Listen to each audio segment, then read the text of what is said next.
चलो ठीक हो सब, जोर से बोले ना, ठीक रहना है। तो एक बार ये वाला जो पार्ट है जहां तक मैंने कल कराया था उसको आगे करा दूंगा। जो जेआई है, जेआई का सिंपल दिमाग में रखिएगा। जो फुल फॉर्म था, क्या था फुल फॉर्म बताओगे? देख के बता दो। Generative artificial intelligence. देखो आजकल एक शब्द बड़ा कॉमन है, वो है एआई। बहुत बार इस्तेमाल होगा, सुन पा रहे हो? देखो भैया, आर्टिफिशियल इंटेलिजेंस का सिंपल मीनिंग है ठेठ भाषा में कि काम आप नहीं कर रहे हो, काम सिर्फ रोबोट मशीन कर रहा है, बात खत्म। सिंपल ठेठ भाषा में। एक समय के बाद इंसान की जरूरत भी नहीं पड़ेगी, ऐसा साइंस कहता है। लेकिन ऐसा कभी नहीं हो सकता है, बिकॉज द इमोशंस जो इंसान के पास है वो इमोशंस कभी भी किसी से शेयर हो ही नहीं सकता है। इसलिए सबसे बड़ा प्लस पॉइंट है। जैसे कुछ लोग बोले ना कि अगर जीपीटी आ गया या नया नया टेक्नोलॉजी आ गया तो उसके कारण बहुत सारे लोग बेरोजगार हो जाएंगे, फिर ये हो जाएंगे, हो जाएंगे। समझ में आ रहा है? अभी बताऊंगा, आज जीपीटी वाला भी बताऊंगा, तो थोड़ा ध्यान में रखिएगा, ऐसा कुछ होने वाला नहीं है। क्लियर है? लॉजिक ये है कि इंसान के पास एक सबसे बड़ा अप्रोच हो। अप्रोच क्या है? उसका इमोशंस। और वो इमोशंस मशीन में डालना इम्पॉसिबल है। आप उसके साथ प्रैक्टिकली वो सारा कुछ डाल सकते हो कि ये काम कर दो, वो काम कर दो, लेकिन नहीं होगा। तो खैर, फिर भी तो अभी जो हम बताने वाले हैं, एआई जो है, एआई आगे आएगा डिटेल में। आर्टिफिशियल इंटेलिजेंस का सिंपल मीनिंग क्या समझोगे? कि भैया हम अपने काम आसान करने के लिए इंसान के द्वारा नहीं बल्कि मशीन के द्वारा काम कर रहे हैं। क्या सब ठीक हो? प्लीज अलर्ट रहना, सुस्त नहीं रहना। तो वापस आते हैं नेक्स्ट, और वो है आपका कुछ नहीं, SISFS। शॉर्ट फॉर्म लिख लेना, और अगर लिख चुके हो तो उस पर अंदर फुल फॉर्म भी लिख लेना। तो क्या है? सबसे पहले ध्यान से आराम आराम से समझेंगे। आज कम क्लास होगा, आज क्लास कम होगा। मैप वाले के लिए थोड़ा सा मुझे कराना है, तो रुक जाइएगा, जिनका भी मैं उसके बाद में करूंगा। तो पहले क्लास कम होगा, ध्यान रखना इसका मतलब, ठीक है? जहां तक हो जाए उतना हो जाएगा। तो पहला है SISFS। इसके शब्दों पे ध्यान दो। आप लोग स्टार्टअप जानते हैं क्या होता है? स्टार्टअप, देखो स्टार्टअप शब्द आजकल 3-4 शब्द बड़ा कॉमन आ रहा है। एक एंटरप्रेन्योरशिप, एक स्टार्टअप, एक MSME, हम बिजनेस करने वाले हैं। ये सब शब्द बहुत कॉमन आ रहा है बिहार में स्पेशली। बिहार में पहले बिजनेस का मतलब होता था पान का दुकान। मतलब जो भी कोई दुकान है उसका मतलब क्या है? वो बिजनेस करता है। ये जानबूझ के बोलता था कि हम बिजनेस टाइकून है। क्या चीज का दुकान है? तो सर जो है पान का दुकान है और पीछे कद्दू का भी है। तो लॉजिक इस तरीके से होता था कि बिजनेस का मतलब पहले अलग होता था। तो दुकान होना बिजनेस नहीं होता है। क्लियर कर दिमाग में रख लीजिएगा, ठीक है? बिजनेस का मतलब होता है कुछ ऐसा आइडिया जिससे कि बहुत लोगों का प्रॉब्लम सॉल्व हो, और जो लोग का प्रॉब्लम सॉल्व हो उसके बदले लोग आपको पैसा दें। समझ में आ रहा है? अब जैसे एक आदमी जो बैग नया नया खरीदा था, वो भारी हो जाता था तो उठाने में प्रॉब्लम होता था। किसी ने सोचा होगा कि इस बैग के अंदर अगर चक्का लगा दे तो काम आसान हो जाएगा, है या ना? तो ट्रॉली आने लगा, और उस वजह से इन्वेंशन क्रिएट हो गया, और वो बिजनेस जो है अलग अलग लेवल पे फैल गया। तो लॉजिक ये है कि बिजनेस का मतलब होता है इनोवेशन, कुछ आइडिया। बिजनेस मतलब ये नहीं होता है सेल एंड परचेज, कि गए वहां से लेके आए यहां बेच दिए, that is not a business. खैर, तो ध्यान रखिएगा, स्टार्टअप का मतलब क्या है? जो शुरुआती दौर है, शुरुआत में जो हम कर रहे हैं, कोई नया बिजनेस कर रहे हैं, कोई नया स्टार्टअप कर रहे हैं, वो है। जैसे कि आपने स्टार्टअप किया कि आज से हम इनो कंपनी को टारगेट कर हटा देंगे पूरे वर्ल्ड से, और हमारा एक कंपनी नाम होगा जिसका नाम होगा सीनो। आप अपना नया कंपनी करेंगे, ठीक है? और मेरा इनो जो है डिफरेंट होगा। और लोग इनो पीते हैं तो डकार आता है, हम उसके बाद मैं ऐसा एक बनाऊंगा इनो जो अलग लेवल पे होगा, और उसके कारण डकार ही नहीं बल्कि बिना डकार का सारा गैस खत्म हो जाएगा। कोई भी स्टार्टअप हो सकता है। इन्होंने दिमाग लगाया है, वैसा ही हर किसी ने दिमाग लगाया। सोचो, जब दुनिया में चारों तरफ पानी है, उसके बावजूद भी कोई खरीद के पानी पी रहा है, तो किसी ने दिमाग ही तो लगाया होगा। समझ में आ रहा है? तो सर सिंपल सी बात है कि उसके बावजूद भी लोग पानी खरीद के पी रहे हैं। तो सब होता है बिजनेस। इसी तरीके से पहले लोग दत्तों से धो लेता था, कभी भांग से, कभी अमरूद का, कभी आम का, है ना? अब आ गया क्या? ब्रश। समझे? मतलब ब्रश। अब ब्रश में भी क्या? टूथपेस्ट। ठीक है? पहले याद है आपको, ब्रश में कोई राख कोयले लगा के सोते थे भाई। बहुत लोग अभी आपको विश्वास नहीं है, कोयले लगाया जाता है ताकि एकदम चमचमाहट रहे। कुछ लोग उस पर नून तेल नमक मिलाकर लगाते हैं। यार होता है उससे साफ सफाई। जब किसी का बहुत गंदा हो तो लगा सकते हैं। कोई लोग खपड़ा लगा सकते हैं। ये सब जो है पहले होता था, लेकिन जब से ब्रश आया तब से इन सब का मार्केट डाउन हो गया। ना कोई खपड़ा रगड़ता है, ना कोई कोयला रगड़ता है। तो समझ में आ रहा है? खैर, इधर देखिए, मजाक अलग है। दो चीज ध्यान रखिएगा, SISFS कम्स लिखिएगा, comes under the ministry of commerce and industry. पहले ये लिख लो, SISFS startup India fund scheme comes under the ministry of commerce and industry. Commerce and industry ये कौन से मंत्रालय के अंदर आता है? तो वाणिज्य एवं जो है उद्योग मंत्रालय के अंदर आता है। क्लियर है जी? दूसरा, अभी गवर्नमेंट देखिएगा तो स्टार्टअप पे खूब ध्यान दे रहा है। जो लोग बिजनेस कर रहे हैं उनको पैसा जो भरपूर मिल रहा है, और ठीक ठाक मिल रहा है। ईमानदारी से अगर अभी आप बिजनेस करने वाले जो लोग होंगे ना, बहुत तेजी से ग्रो कर जाइएगा, सच बात है। बैंक भी खूब पैसा दे रहा है और अभी इलेक्शन का समय है, अभी तो और पैसा मिलेगा आपको, इसीलिए ध्यान रखिएगा यार। तो गवर्नमेंट ने कितना करोड़ देखिए कर दिया है, 477.25 करोड़ अप्रोक्स, मतलब 475 करोड़ के आसपास पैसा किसके लिए दिया गया है, स्टार्टअप इंडिया फंड के लिए। और इसमें एक वर्ड है फ्लैगशिप। फ्लैगशिप ये शब्द आपको बहुत बार मिलेगा, मैंने एक बार बताया, बहुत बार बताया, फ्लैगशिप फोन होता है, ठीक है। फ्लैगशिप का मतलब होता है आम चीज से एक अलग, जिसका एक पर्टिकुलर खासियत हो। जैसे कि इधर देखो चिड़ियाघर होता है, तो चिड़ियाघर में खाली चिड़िया होता है, ये सारे टाइप के एनिमल्स होते हैं, सारे टाइप के एनिमल्स होते हैं। लेकिन एक हमने ऐसा पार्क बनाया जिस पार्क में सिर्फ हमने बोला कि यहाँ पे सिर्फ गेंडा रहेगा, क्या रहेगा, या फिर सिर्फ बर्ड एक रहेंगे, चिड़िया रहेगा। तो उस चीज को जो किसी एक खास जाति के नाम पे जाना जाता हो, उसको बोलते हैं फ्लैगशिप। कुछ समझ में आ रहा है? फ्लैगशिप का मतलब क्या सभी समूह से जाना जाए या किसी एक खासियत से जाना जाए, एक खासियत से। तो इसीलिए फ्लैगशिप फोन जब बोलते हैं तो नॉर्मल फोन हो गया वीवो, ओप्पो, रेडमी, ये सब नॉर्मल फोन हो गया। और जैसे ही आता है आईफोन, वन प्लस, तो इसको बोल देते हैं कि फ्लैगशिप फोन है, क्योंकि इसकी खासियत उन फोन से डिफरेंट है, इसलिए पहचान इसने अपनी खासियत से बनाया है। समझ में आ रहा है? इसलिए इसको क्या बोल देंगे, फ्लैगशिप फोन। हालांकि सारा फोन वही है, बट फिर भी दिमाग में रखिएगा, ये भी साइकोलॉजी है, कुछ नहीं है, साइकोलॉजी है। तो खैर कितना करोड़ दिया है, 477.5 करोड़। और उसके बाद मतलब 2 लगभग 475। अब जरा देखना इसमें ए वाला जरूर याद रखना, ये डेटा, क्योंकि बजट के अकॉर्डिंग भी ये काम हुआ है। और दूसरा, ये शुरुआती दौर पे भी चल रहा है, ठीक है। The goal of the seed funding क्या है, help the company reach a point where it can secure additional round of funding to generate और बिकम अ सेल्फ सस्टेनिंग। बस सिंपल सा बात है। आप मुझे बताइए, गवर्नमेंट आपको पैसा दे रही है बिजनेस के लिए, तो क्या दे रही है, इसलिए कि बिजनेस कर कर आप उसको चुकाएं, और नहीं भी चुका पा रहे हैं तो बहुत कम पैसे आपको चुकाने हैं, टाइम भी दिया जा रहा है, और बोला जा रहा है कि आप अपने बिजनेस को एक मुकाम पे पहुंचाओ ताकि वो एक कंपनी का नाम ले ले। क्या समझ में आ रहा है? और फिर तुमको हमारे पैसे की जरूरत ना पड़े। अब बताइए गवर्नमेंट कितना पैसा देगी भाई? आपको प्रैक्टिकल एग्जांपल गोपालगंज का है, ध्यान से समझिएगा। गोपालगंज में एक आदमी को 10 लाख रुपया दिया गया उसके मशीन सेटअप के लिए, क्लियर, एकदम रियल लाइफ।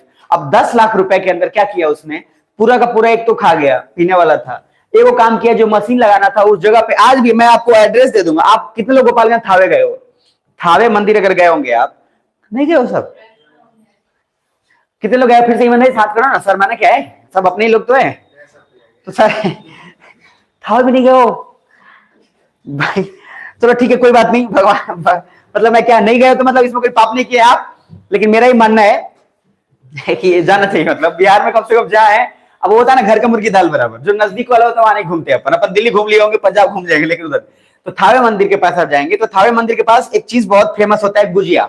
वहां का जो गुजिया है वो बड़ा फेमस है, पिड़किया जिसको ठेठ भाषा में बोलते हैं ना, उसके थोड़ा सा आगे जाएंगे वो दुकानदार है अभी भी, और वो इतना बेशर्म, गांव में ठेठ भाषा बोला ना बेलज, जानते हैं, वो इतना उस टाइप का आदमी है।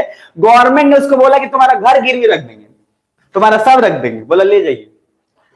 उसके पास है ही क्या, कुछ नहीं, एक पान का दुकान खोला है 10 लाख रुपए का, और पान का दुकान और मशीन लिया था। मशीन कैसे लिया, देखो ध्यान से, मशीन खरीद लिया, दुकानदार जिससे मशीन लिया उससे सेट कर लिया मामला, क्या कि मशीन लिया, एक बार वेरिफिकेशन हो जाएगा, जैसे वेरिफिकेशन होगा फिर तुम मशीन लेके चल जाना, और समझ हमको पैसा देना। आप समझ पा रहे? अब वो क्या है, मशीन पहले आया, सरकार वेरीफाई तो करेगी, सरकार आया वेरीफाई कि हाँ सब ठीक है बढ़िया, पूरा मशीन ले लिया था। उसके 20 दिन बाद जैसे ही पैसा आ गया, फोन किया, हाँ हेलो, आया, वो मशीन लेके चला गया, इसका पैसा आ गया वापस। और लॉजिक देखिए आप, वो पूरा पैसा जो निपटा गया। तो सरकार कुछ केसेस में, सरकार इन लोगों को कुछ कर सकती है क्या? कभी कुछ नहीं हो सकता है। तो लॉजिक ध्यान में रखिएगा कि सरकार का जिम्मेदारी है कि एक लेवल तक आपको पहुंचाए। सरकार ने आपका ठेका लेके नहीं रखा है कि आपका पूरा जीवन और मरणोपरांत जो है आपका कांड करेगी। तो ये बहुत अच्छा बात है। आप सोच के देखिए, आज अगर आपको बिजनेस करना हो, सोचिए तो कोई आदमी से अगर आप 1000 छोड़िए, 500 रुपए मांग के देखिएगा ना, तो जल्दी वो देखने लगेगा आपके तरफ।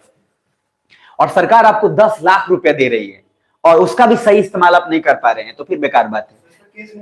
क्या होगा, हो गया केस, क्या नहीं होगा, ऐसा थोड़ी ना, वो कुछ भी है तो केस हो, बिल्कुल बहुत स्ट्रिक्ट एक्शन गवर्नमेंट लेती है। गवर्नमेंट को पता है ना, गवर्नमेंट क्या नहीं पता है, गवर्नमेंट ने अभी क्या लगभग 200-250 लोगों पे केस किया है, सब लोग उसके बाद जो है अब एक ही बार बोल रहा, अब एक ही बार चुकाना पड़ेगा, अब एक बार तो भाई हर चीज देखो, गवर्नमेंट का और बैंक का मार सुन लो, पहले लेट मार होता है, पहले आपको पैसा देकर सुत जाएगा, सरकार भी और बैंक भी। जब लेने आएगा ना, उसका ब्याज सहित इतना लेगा कि आप या तो उसके बाद गिरवी रख के अपना जो है जीवन भर गुलाम बन जाएंगे, या फिर कुछ शॉर्ट लिस्ट करके जीने देगा। तो बैंक का पैसा कभी भी मत रखना। 1 रुपया भी अगर बैंक का बकाया है ना, 10 साल बाद वो सर कितना हो जाएगा उसका आइडिया नहीं है आपको। इसीलिए जो है क्लियर कट करके चलना, बैंक का और गवर्नमेंट का नहीं, कभी भी नहीं हो। इसलिए सरकारी डिपार्टमेंट का तो ऐसे 250 लोगों को भी, क्या 250 या 2500 लोगों को भेजा गया है। गया से है 13 लोग, कहीं और से, सब इस टाइप के कांड लोग हैं। तो जो लोग किए हैं गैंग, जो गलत है वो गलत है। 10 लाख रुपीज अगर किसी को दे रहा है तो उसका इस्तेमाल सही होना ही चाहिए। खैर आते ही इधर देखिएगा, ये पूरा का पूरा जो है, इसमें आपको पूरा याद नहीं भी रहे कोई दिक्कत नहीं है, बस एक याद रखिएगा कि मिनिस्ट्री ऑफ कौन से, कॉमर्स एंड इंडस्ट्री के अंदर आता है। कितना करोड़ लगभग इन्वेस्ट किया गया है, लगभग 475 करोड़ के आसपास। क्लियर है यहां तक। अब उसके बाद इसके अलावा बाकी सब बहुत सारे चीज इसमें जरूरी आपके लिए नहीं है।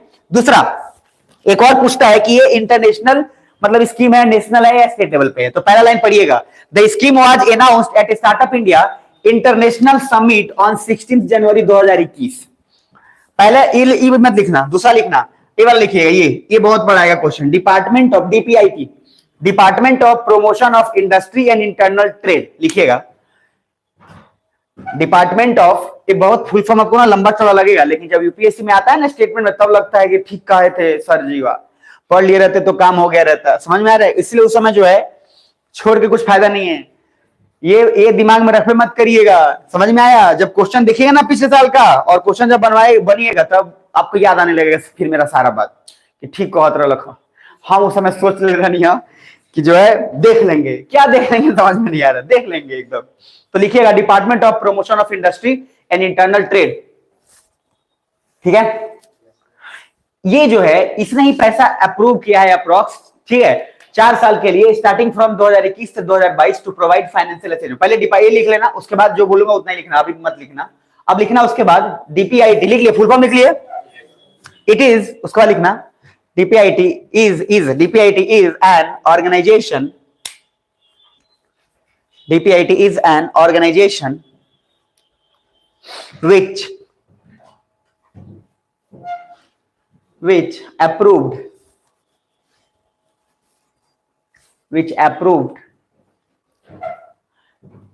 रुपी 945 करोड़। अब यहां से which approved 945 crore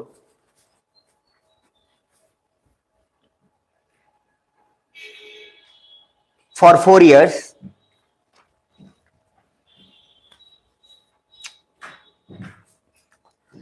for 4 years and, इसके आगे लिखना एंड, ये वाला देखना ध्यान से, एंड इसके आगे लिखना an expert advisory committee and an, ये वाला लाइन यहां से छापो, छापने में इतना टाइम थोड़ा लगना चाहिए, और उसमें शॉर्ट फॉर्म जरूर लिखना EAC, an expert advisory committee. ठीक है, ये भी छापो, has been constituted by DPIT, has been constituted by DPIT, will be, लिख लेना, उसके बाद लिखना will be, has been constituted by DPIT, will be responsible for, भाई चेक करने के लिए भी तो कोई चाहिए, खाली पैसा देके थोड़ी सो जाना है, काम कर रहा है कि नहीं कर रहा है। will be responsible for, लिख लिया responsible for, ये वाला खाई लिख लेना बस, responsible for monitoring, responsible for monitoring।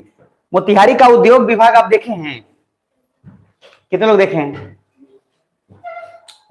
हाथ खड़े करिए ना, क्या शर्मा रहे हैं। मोतिहारी का हर जिले में उद्योग विभाग होता है। अच्छा भैया उद्योग विभाग समझ रहे ना, नहीं तो कुछ और डिपार्टमेंट का नाम उद्योग मत सोच लेना, नहीं तो पता चलेगी बस उसके बाद मामला जो है गड़बड़। ठीक है, तो कभी आपको टाइम मिले घूमते फिरते तो यहां से जाइएगा शाम में, जैसे अभी आपको 1-2 दिन छुट्टी मिलेगा इसमें 1-2 जनवरी को, तो आप तो बोलेंगे सर यहाँ क्या घूमेंगे, हम कहीं और घूम लेंगे, लेकिन आप सुबह में टहलते टहलते निकल जाइएगा गांधी मैदान से पहले, गांधी मैदान की तरफ जाइए तो ठीक है, नहीं तो पहले ही राइट साइड में रास्ता काटिएगा। मतलब जो मंदिर है देखे, मंदिर देखे दुर्गा मंदिर कचहरी का, ये तो देखिए क्यों कहे दशहरा में सब लोग सज धज के जाते हैं देखने, है ना, तो सर आप चल जाइएगा, उसके पहले राइट में ले लीजिएगा रास्ता, और राइट से देखिएगा सब बहुत सारे सौरभ नाम के IAS मिलेंगे आपको, समझ में आ रहा है, बहुत सौरभ, बहुत अभी जो सौरभ जोरवाल, समीर सौरभ, DDCI, अभी जितना IAS है सब में सौरभ ही जुड़े हुए हैं, हम ही वो खाली भी पढ़ा रहे हैं, समझ में आया। तो सर उधर से राइट से जाइएगा और पूरा ना ऐसा ही टहलते साइकिल से पैदल घूमते जाइएगा, आपको बहुत चीजों का अनुमान होगा। और गवर्नमेंट का उद्योग विभाग से लेकर हर विभाग का कैसे लोग काम करता है ठीक ठाक अनुमान हो जाएगा देख के। हर बिल्डिंग कुछ कहता है, हर घर कुछ कहता है, वैसा ही कांड हो जाएगा। समझ में आ रहा है? तो थोड़ा जहां टाइम मिले तो देख लेना, ठीक है, बाकी मर्जी आपकी है। तो सर मैंने दो बात बोला, डीपीआईटी का काम है पैसा अप्रूव करना, जैसे कि पटना से पैसा अप्रूव हो गया, लेकिन कौन पटना वाला आके जज करेगा कि मोतिहारी वाला आके जज करेगा? मोतिहारी वाला जज करेगा कि भाई तुम मशीन लिए हो कि नहीं लिए हो, पैसा क्या किए हो, ये कौन जज करेगा? मोतिहारी का उद्योग विभाग। क्या समझ में आ रहा है? जोर से बोलो हाँ है ना। तो सर लॉजिक है कि डीपीआईटी ने तो पैसा दे दिया, लेकिन ईएसी उस पर मॉनिटरिंग करेगा कि बॉस पैसा खर्चा कहां कर रहे हो, क्या बुझा रहा है। और ये दोनों बार बार आता है ऑब्जेक्टिव में, और जानते हैं ये पूरा स्टेटमेंट ऐसा ही होता है एकदम, इसमें होता ही नहीं है अलग से कि आपको दिखेगा, पूरा स्टेटमेंट पढ़ना पड़ेगा। इसलिए जब ईएससी और डीपीआईटी दिमाग में रहेगा ना तो स्टेटमेंट पकड़ में आ जाएगा। कुछ समझ में आया? और यूपीएससी के साथ साथ यूपीएससी चूंकि और भी एग्जाम्स कराती है, तो जो मैंने बोला और एग्जाम कराती है, जैसे कि एग्जाम होता है ईपीएफओ, ठीक है, यूपीएससी कराती है। ये फॉर्म आप डालेंगे मेरे सिलेबस के बाद, ईपीएफओ का फॉर्म भरेंगे आप, सीडीएस का फॉर्म भरेंगे, आईएएस का फॉर्म भरेंगे, आईएफएस का सारा फॉर्म डालेंगे ए टू जेड सिलेबस के बाद। तो ईपीएफओ का फॉर्म में ये सारा क्वेश्चन एज इट इज जाकर देखो, इस बार का ही, बहुत साल बाद पेपर, इस साल ही ये सारा का सारा ए टू जेड ऐसा ही क्वेश्चन दिया हुआ है एकदम एज इट इज स्टेटमेंट में। तो ध्यान में रखिएगा कि थोड़ा डिपार्टमेंट से जो है उद्योग वाला और ये सब रखिएगा। बाकी इसके अंदर मैंने बोला स्टार्टअप इंडिया है, तो स्टार्टअप इंडिया में एक पॉइंट यहां दिया हुआ है, अगर आपको इधर देखिएगा ये मैप के अकॉर्डिंग, ये आपको जो है एक बार देख के देखो तो कुछ समझ में आ रहा है क्या? जितना मैंने बताया उसमें देखो तो क्या समझ में आ रहा है? मेंस में आप इसका इस्तेमाल ऐसा ही कर सकते हैं। रुक जाओ एक सेकेंड, अब जरा देखिए कुछ समझ में आ रहा है? डीपीआईटी ने क्या किया, पैसा जो है ऑलरेडी क्या है, department for promotion and trade, इसने पैसा जो नोडल ऑफिसर मेन वही है, पैसा दिया। ईएसी का काम क्या है, जो है उसको करेगा, फिर ईएसी ने अपना अलग लेवल पे काम किया, और फिर स्टार्टअप। यहाँ पे लॉजिक क्या है कि इसमें मेन डिपार्टमेंट आपको कौन सा, डीपीआईटी सारा अप्रूव कर रहा है, और रिस्पॉन्सिबल ईएसी उसको जज करने के लिए है। तो अगर इस तरीके से आप जब भी कभी करते हैं तो आराम से आपका काम आसान हो जाएगा। दूसरा, इसके अलावा और भी चीजें इसमें है जो बहुत सारा जरूरी है, लेकिन आपको इतना दिमाग में रखना है बाकी याद नहीं रखना है। कल मैंने ये वाला टॉपिक कराकर और छोड़ा था, है ना, याद है? जीआई, तो सर जनरेटिव आर्टिफिशियल इंटेलिजेंस, यहां तक क्लियर है? इसमें पहले फुल फॉर्म आप लिख लिए थे, अगर उसमें जगह बचा हो तो हटा लीजिएगा, नहीं बचा है तो आगे लिख लीजिएगा। क्लियर है? कुछ तो कहते हैं सर पहले लिखवा दिए थे, हमारा जगह ही नहीं बचा है, जैसे जैसे हटा दिए, हटा दीजिए, क्या दिक्कत, कोई बात नहीं, हटाने में माहिर हैं आप लोग समझ में आ रहा है? चलिए, तो जीआई जो है इसमें एक चीज बस लिख लेना, बाकी और चीज इसमें समझने वाला चीज आपके लिए है नहीं। आप लोग मुझसे कितने लोग सुने हैं ये वाला फुल फॉर्म लिखना? ये हालांकि आपको पता नहीं याद रहेगा कि नहीं रहेगा, मुझे नहीं पता, लेकिन दिमाग में एक बार तो मैं डाल ही दूंगा ताकि कम से कम माइंड में आ जाए। ये वाला, ये देखो VAE, ये लिखो एक बार ऐसे ही, वहीं पे साइड में कहीं पे भी variational auto encoders, variational auto encoders, variational auto encoders, ये फुल फॉर्म याद रखिएगा पहले, ठीक है? अब इसका कुछ मजेदार बात समझिए।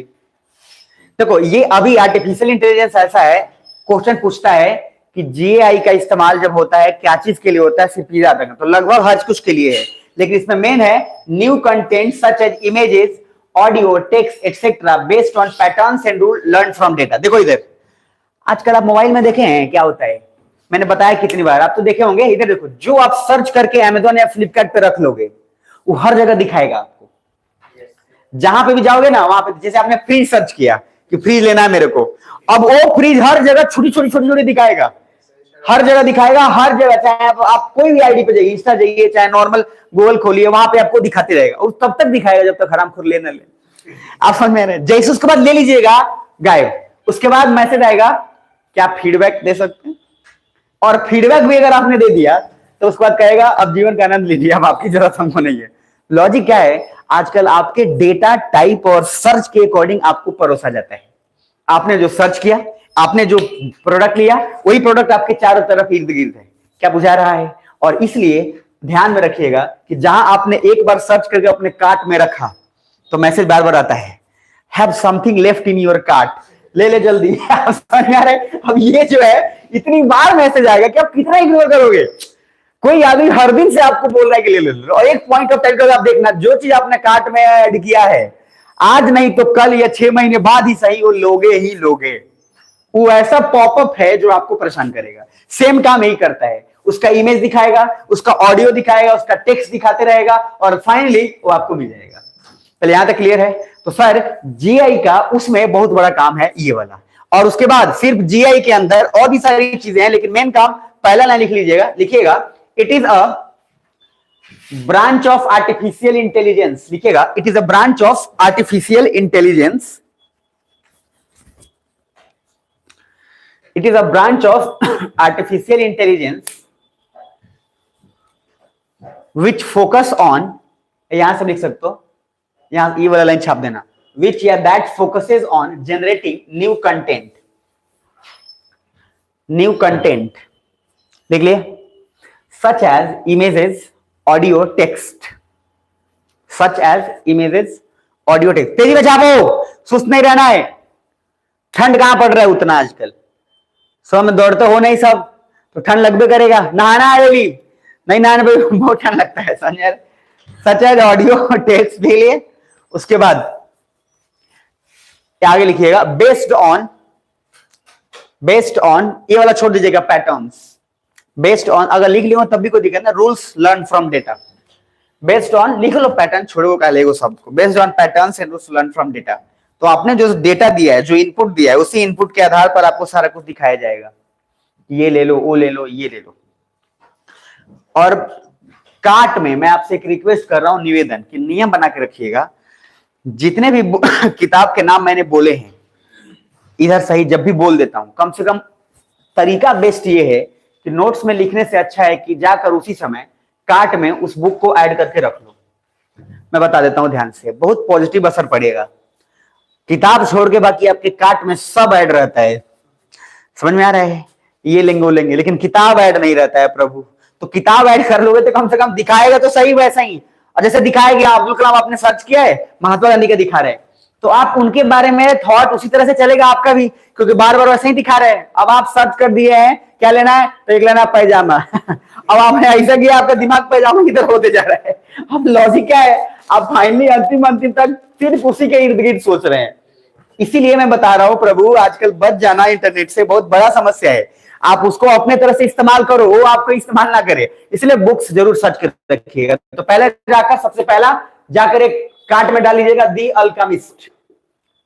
सभी लोग दी अल्केमिस्ट, इसका हिंदी में भी आ गया है। अगर इंग्लिश में ज्यादा बेटर रहेगा, पढ़ने में ज्यादा मजा आएगा आपको। एक दो शब्द टफ होंगे तो होंगे, क्या होगा, एक दो बार पढ़ना मजा आएगा। इसका हिंदी में भी आता है द अल्केमिस्ट, पॉलो कोलो राइटर है इसके, पॉलो कोलो। तो एक ये दो ऐड कर लेना, ठीक है जी। दूसरा ऐड कर लेना, मैं सबको पहले बताया हुआ हूं भी, ले चुका होगा, उसके बावजूद भी ऐड कर लेना। और वो बुक है how to stop worry and start living, Dale Carnegie का है, how to stop worry and start living. मैंने एक लिंक पे एक बनाया था कि कौन कौन सा किताब पढ़ लेना चाहिए मरने से पहले। यूट्यूब पर नहीं आता है, यूट्यूब पे आप देख रहे हैं रील्स वगैरह बनाते हैं, मरने से पहले ये जरूरी किताब है। आप समझ में आ रहे हैं, ये जो है हाँ बेचारा इतना भयानक कंटेंट डालता है, फिर भी लोग नहीं खरीदता है। तो मरने से पहले बोलने से अच्छा बोलता है कि जब तक जिंदा है तब तक पढ़ लीजिए। आप समझ में आ रहे हैं। खैर ये दो किताब कम से कम डाल लीजिएगा। तीसरा जो लोग नहीं अगर किए हैं, ये वाला जीत आपकी, यू कैन विन, शिव खेरा, ये जो ले चुके हैं ठीक है, जो नहीं ले चुके हैं ये डाल लीजिएगा। कम से कम कार्ट में रखिए, आज नहीं तो कल सोच आपका उसी हिसाब से चलेगा। हो जाएगा, एक दिन मैं सबका कार्ड चेक कर लूंगा, फ्लिपकार्ट ठीक है, उसके बाद अमेजॉन कार्ड चेक कर लेंगे।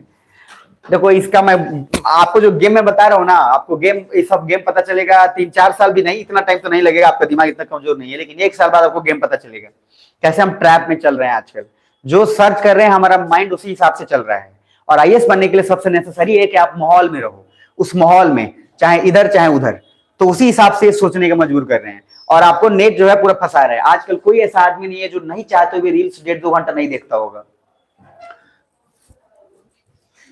चले जा रहा है, आप समझ में आ रहे हैं, खाना खा के गया, उठाया, रजाई में गया, वहां पे जा रहा है, go and wash your thumb. Mummy बोले हाथ धोने की जरूरत नहीं है, सारा तो हिसाब इसी से चल रहा है अंगूठा से, तो हाँ हाथ क्यों धोना, अंगूठा धो के आओ, खाना खा लेना। लॉजिक है कि रील्स से बचिए, रील्स आपका कंसंट्रेशन पावर लैप्स करेगा। तो ओवरऑल देखिएगा ध्यान से, ये जितना सारा वर्ड है इसमें एक वर्ड यहां मिलेगा चैट जीपीटी, दिख रहा है, और आजकल हॉट टॉपिक है और इसमें सीधा एक लाइन आ जाता है, describe the chat GPT, it's advantage, feature और इसका डिसएडवांटेज। गूगल ने चैट जीपीटी को काउंटर करने के लिए एक अपना बनाया आर्टिफिशियल इंटेलिजेंस। ध्यान से दोनों मैं बताऊंगा। और ये चैट जीपीटी बनाया किसने है? माइक्रोसॉफ्ट ने। तो बिल गेट्स का जो कंपनी है माइक्रोसॉफ्ट ने इसको बनाया, और चैट जीपीटी माइक्रोसॉफ्ट ने जैसे ही बनाया उसके बाद गूगल ने बोला तुम बना रहे हो, हम भी काहे पीछे रहेंगे। और दोनों का तो मैं पूरा एक डिफरेंस आपको बता दूंगा अभी कि क्या है दोनों में, और दोनों का लड़ाई तगड़ा है, तो इसलिए आगे आ जाएगा। आज मैं इसको बताऊंगा डिटेल में क्योंकि ये बहुत ही नेसेसरी है। तो सर लगभग कहने का मतलब ये है, मैं फिर से पूछ रहा हूं कि क्या जीआई सिर्फ आपके डेटा के अकॉर्डिंग काम करता है कि लगभग हर चीज से एसोसिएटेड है? लगभग हर कुछ से एसोसिएटेड है, सिर्फ इमेज ऑडियो टेक्स्ट तक ही सीमित नहीं है, ये लगभग हर जगह पे मतलब एसोसिएटेड है। समझ में आ रहा है? बस इतना याद रखिएगा, बाकी हम चैट जीपीटी और उसके बाद गूगल और जो पार्ट आगे बताएंगे वहां पे इसको देख लिया जाएगा। अब आते हैं, this one is very important news, डालिए। Ground water loss for Indo या इंडियन गंगा बेसिन। बहुत समस्या है ये, अकाल पड़ने वाला है पानी का, बहुत जगह पे पड़ चुका है अकाल। ठीक है, इंडिया में लोग जो है पानी की वजह से आप बहुत लकी हैं कि आपको पानी के लिए सोचना नहीं पड़ रहा है। नहीं तो कुछ देश ऐसे है ना जहां पानी के लिए क्या हिसाब किताब होता है। देश क्या, इंडिया में भी कुछ वैसी जगह है जहां पे हिसाब किताब जो है बड़ा अजीब चलता है। सुन रहा है ना तू, सुन रहे ना चलिए देखिएगा। तो पहला है, क्या बोला गया है इसका डेटा ए टू जेड जो है दिमाग में छाप लीजिएगा। एक रिपोर्ट आया जिस रिपोर्ट में कहा गया कि estimation of ground water storage loss for Indian Ganga basin using, ध्यान से समझना, multiple lines of evidence estimates that ground water storage level in the Ganga basin have been declining by 2.6 centimetre per year. ये पूरा मत छापना, जो बोलूंगा उतना ही छापना। तो लिखिएगा सिंपल, डायरेक्टली यहीं से लिख लीजिए। लिखिएगा ग्राउंड वाटर स्टोरेज लेवल, ये यहां से छाप लो बस। Ground water storage level in the Ganga basin have been declining by 2.6 centimetre per year. इसका मतलब समझ रहे हैं? अभी मैं बताऊंगा कौन कौन सा राज्य, पहले लिख लो कौन कौन सा राज्य, उसके गंगा बेसिन के आसपास कितने सारे स्टेट्स हैं, कंट्री है, क्या है, सारा हिसाब किताब बताऊंगा। सोचो 2.6 सेंटीमीटर सर ठीक ठाक होता है ये, यानी कि ग्राउंड वाटर 2.6 सेंटीमीटर हर साल नीचे जा रहा है। तो आपका जनरेशन, हमारा जनरेशन आगे चलकर सर बहुत दिक्कत में आ जाएगा। समझ में आ रहा है? और इसीलिए इंसान जो है अभी से एक नया काम शुरू कर दिया है, मतलब नाले के पानी को उसको प्यूरिफाई कर इस तरीके से किया जा रहा है ताकि वो जो है पीने के लिए इस्तेमाल किया जा सके। तो उसको प्यूरिफिकेशन काम चल रहा है आजकल। देखिएगा मोतिहारी में ही देखिए ना, और कहीं क्या, सारा लाइफ अपने आसपास ही तो चलता है, दूर आंख दिखाने की जरूरत क्या है। मोती झील जानते हैं? मोती झील, मोती झील का पानी जितना फ्रेश कर दिया मशीन, उतना फ्रेश कभी था नहीं। एक और बता देते हैं, एक और वही आगे जाकर निकलता है। अब जाइएगा छोटा बड़ी एयरपोर्ट से आसपास, वहां पे एक टूरिज्म सेंटर बन रहा है, वहां पे शिव जी का मंदिर है। ठीक है, वहां पे इतना कचरा था और पूरा पानी आज इतना साफ सुथरा हो चुका है कि सर आपको देख कर लगे कि इसमें डुबकी मार ली। लॉजिक क्या है? वो साफ करने का प्रोसेस बहुत इंपॉर्टेंट है। तो भैया पानी नहीं बचेगा तो ये होगा सर हर साल कितना सेंटीमीटर, इस पे प्लीज हाईलाइट कर लीजिए, 2.6 centimetre per year ground water जो है नीचे जा रहा है कि ऊपर आ रहा है? ऊपर आता तो फिर टेंशन क्या होता, हम पढ़ा भी नहीं रहे होते। अब जरा नेक्स्ट आना, उसके बाद ये देखकर ना हिसाब किताब आपका बराबर हो जाएगा। कुछ लोग अभी जो खतरे में, सबसे ज्यादा खतरे में है दिल्ली। समझ में आ रहा है? दिल्ली का हिसाब किताब अलग लेवल पे चलता है। दिल्ली में कई कई दिन तक पानी नहीं आता है सर, ना मोटर से, ना सीवेज से, ना बोरिंग से, कहीं से नहीं। बहुत डिफिकल्ट हो जाता है। अगर कुछ एरिया में जाएंगे तो बड़ा परेशान हो जाइएगा। हम एक दो बार झेले हैं। फरीदाबाद में आईआरएस का ट्रेनिंग होता है। जब आप बनेंगे ना आईआरएस, आईएएस क्या है? पहले होता है सबसे बड़ा आईएएस, फिर आईएफएस, फिर आईपीएस और उसके बाद आईआरएस। और लॉजिक है आईएएस लोग का फरीदाबाद में ट्रेनिंग होता है। ऐसा सिचुएशन है जिसमें वहां से बहुत लोगों को पानी सप्लाई करना पड़ेगा वहां ट्रेनिंग सेंटर से। 2 दिन तक संडे को सब लोग सोचता आराम से मस्ती करेंगे, संडे को पानी नहीं आ रहा है। और जब पूरा आपके पास लाखों करोड़ों पैसे हो और आपके घर में 2 चीज अगर नहीं हो ना तभी टेंशन हो जाएगा, एक पानी और अगर लाइट कट गया तो लो भैया ठप। समझ में आ रहा है? सारा आपका मशीन, डीवीडी, एसी, फेसी सब खाता हूं। अब भैया बैठ के चुपचाप झाग बजाओ, कोई ऑप्शन नहीं है। और बगल में किसी के पास चापाकल है तो शहर में भाई ये चापाकल में जाने में भी बड़ा टेंशन है, वो गेटवे बंद किया हुआ है ना हो जाएगा। समझ में आपको टेंशन हो जाएगा। गांव में क्या है, किसी भी दूर पर जाके भर गई, क्या दिक्कत है? वहां पर तो लगाए इसलिए गया कि कोई भी आए पी के चल जाए। शहर में मजाल है, अब जैसी चापाकल एक बार हड्डी लगा पिए, कौन है रे, अब आपका सर 2 मिनट में भाग यहां से। अब लॉरी देखिए इधर सर, जरा देखिएगा, एक एक डेटा याद रखिएगा, बहुत इंपॉर्टेंट है। पहला है यहां राजस्थान दिख रहा है, हरियाणा, दिल्ली, हम लोग भी हैं, हम लोग भी बहुत दूर नहीं है, लेकिन ध्यान में रखिएगा पहले इन लोग पे अभी ज्यादा जो है गाज गिरा हुआ है। तो पहला सबसे फर्स्ट एक लाइन ऊपर से आते हैं तब देखिएगा, ये जो दिया हुआ है 2.6 सेंटीमीटर बिटवीन 1996 से 2017, ये तो है डेटा। अब वापस से आगे सैटेलाइट के द्वारा पता लगाया गया कि रिकवरी क्लाइमेट एक्सपेरिमेंट ग्रेस ने average loss of 1.7 centimetre per year, इसको भी अभी रुक जाइएगा। अब जरा ये 2002 का केस से कंपेयर करिएगा। अर्थ वाटर का जो रिजर्वायर है ice and ocean, the average storage decline in Uttar Pradesh, Bihar and West Bengal was estimated to be इधर 2 centimetre per year, 1 centimetre per year and 0.6 centimetre per year. तो डेटा जो मैं बोला हूं लिख लो। उत्तर प्रदेश में कितना है, 2 सेंटीमीटर पर ईयर डिक्लाइन हो रहा है पानी। उसके बाद बिहार में लगभग 1, बिहार में 1 लिख लो, सब लोग टॉर्च अपना जला लीजिए। बिहार में 1 and West Bengal 0.6 centimetre per year. Torch जला लीजिए, लाइट उसके बाद घर पे जाके चार्ज कर लीजिएगा, परेशान मत होइए। कुछ लोग टॉर्च में नहीं जलाते हैं जल्दी कि हमारा बैटरी खत्म हो जाएगा, डेटा यूज करना है। आजकल भी तो बहुत बड़ा समस्या है ना, डेटा मांग लिया तो किसी से बोला भाई जान मांग लो, डेटा नहीं दे पाएंगे, आप समझ में आ रहे हैं? क्योंकि रात में जो है 11 बजे जो है मेरा डेटा जब खत्म होता है, सबसे ज्यादा टेंशन नहीं होता है कि 11 से 12 के बीच में देखो जो कोई आदमी अगर जो है जगा हुआ है, समझ में आना, इसका मतलब समझ लेना कि उसका डेटा आज बाकी है। अगर 11 से 12 के बीच में तो डेटा, जिसका डेटा खत्म हो गया वो सूत जाएगा, ये गारंटी है, उसके पास ऑप्शन नहीं बचता है। तो प्लीज ध्यान रखिए। हाँ, तो कितना लिखा है उत्तर प्रदेश, जल्दी बताना। 2 सेंटीमीटर पर ईयर, बिहार में 1 centimetre and 0.6 centimetre per year in West Bengal, यानी कि अब ये next Rajasthan 14 centimetre per year, 14 centimetre per year पानी डिक्लाइन हो रहा है राजस्थान में। इमेजिन करिए क्या सिचुएशन है। हरियाणा 7.5 सेंटीमीटर पर ईयर, कम भी नहीं है, हरियाणा 7.5 सेंटीमीटर पर ईयर। और जो मैं फरीदाबाद की बात कर रहा हूं, ये फरीदाबाद हरियाणा के अंदर ही आता है, जिसको दिल्ली एनसीआर बोलते हैं। एनसीआर, दिल्ली एनसीआर तो सुना होगा ना, एनसीआर का मतलब होता है नेशनल कैपिटल रीजन, राजधानी का आसपास का क्षेत्र। जैसे नोएडा आप सुनने होंगे, तो सबको नोएडा दिल्ली ही लगता है, लेकिन नोएडा है उत्तर प्रदेश में, लेकिन उसको फिर भी नोएडा जो है दिल्ली के फेमस है, इसलिए दिल्ली एनसीआर वगैरह बोलते हैं। चलिए, तो कितना लिखे, 7.5 कहां लिखे, हरियाणा में। और तीसरा है तीसरा लिखिएगा Delhi 7.2 centimetre per year. Sir इतना तेज गति से पानी नीचे जाएगा तो दिमाग तो खराब हो जाएगा, बहुत बड़ा समस्या है ये। अच्छा, आपको याद है पहले चापाकल आराम से जैसे करते थे हो जाता था, पानी मिल जाता था नजदीक में। अब तो 250 जा रहे हैं नीचे, तब भी उसका अनुमान लगाना बड़ा डिफिकल्ट है। 250 पंप जो है, मोटा मोटा वाला चापाकल अब आ रहा है, चापाकल भी आ रहा है पूरा भैंसा टाइप। तो लॉजिक ये है, पहले का चापाकल जो है बहुत लोगों का बहुत ऊपर में पानी मिल जाता था, अब बहुत डीप फिर भी जाना पड़ रहा है। तो लॉजिक थोड़ा ध्यान में रखिएगा। सबसे ज्यादा अभी कौन ज्यादा सबसे परेशान है, राजस्थान 14 सेंटीमीटर पर ईयर। ये थोड़ा बहुत चौंकाने वाला एरिया है, ध्यान में रखिएगा। दूसरा एक पॉइंट लिखिएगा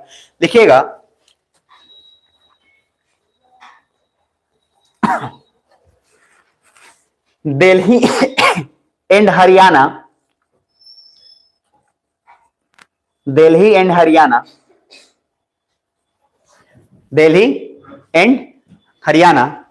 have high, Delhi and Haryana have high groundwater, Delhi and Haryana have high groundwater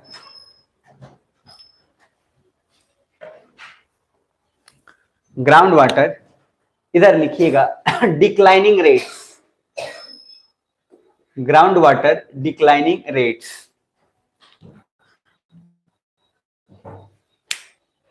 देखो मैंने 2 क्यों लिखा है, राजस्थान में तो 14 सेंटीमीटर पर ईयर जा ही रहा है, लेकिन दिल्ली हरियाणा में बहुत तेजी से और एक घटता जा रहा है।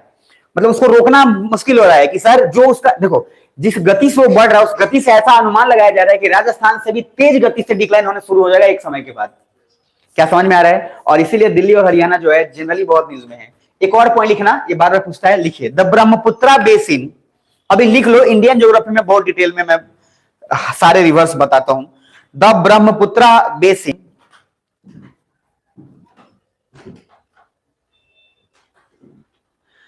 Has the Brahmaputra basin has more ground level, sorry ऐसे लिखना, हाँ, मोर ग्राउंड वाटर लेवल लिख लेना, has more ground water level, has more ground water level लिख लिए, reduction, has more ground water level reduction than THAN than Ganga and Indus. ये interesting बात है, than Ganga and Indus basin,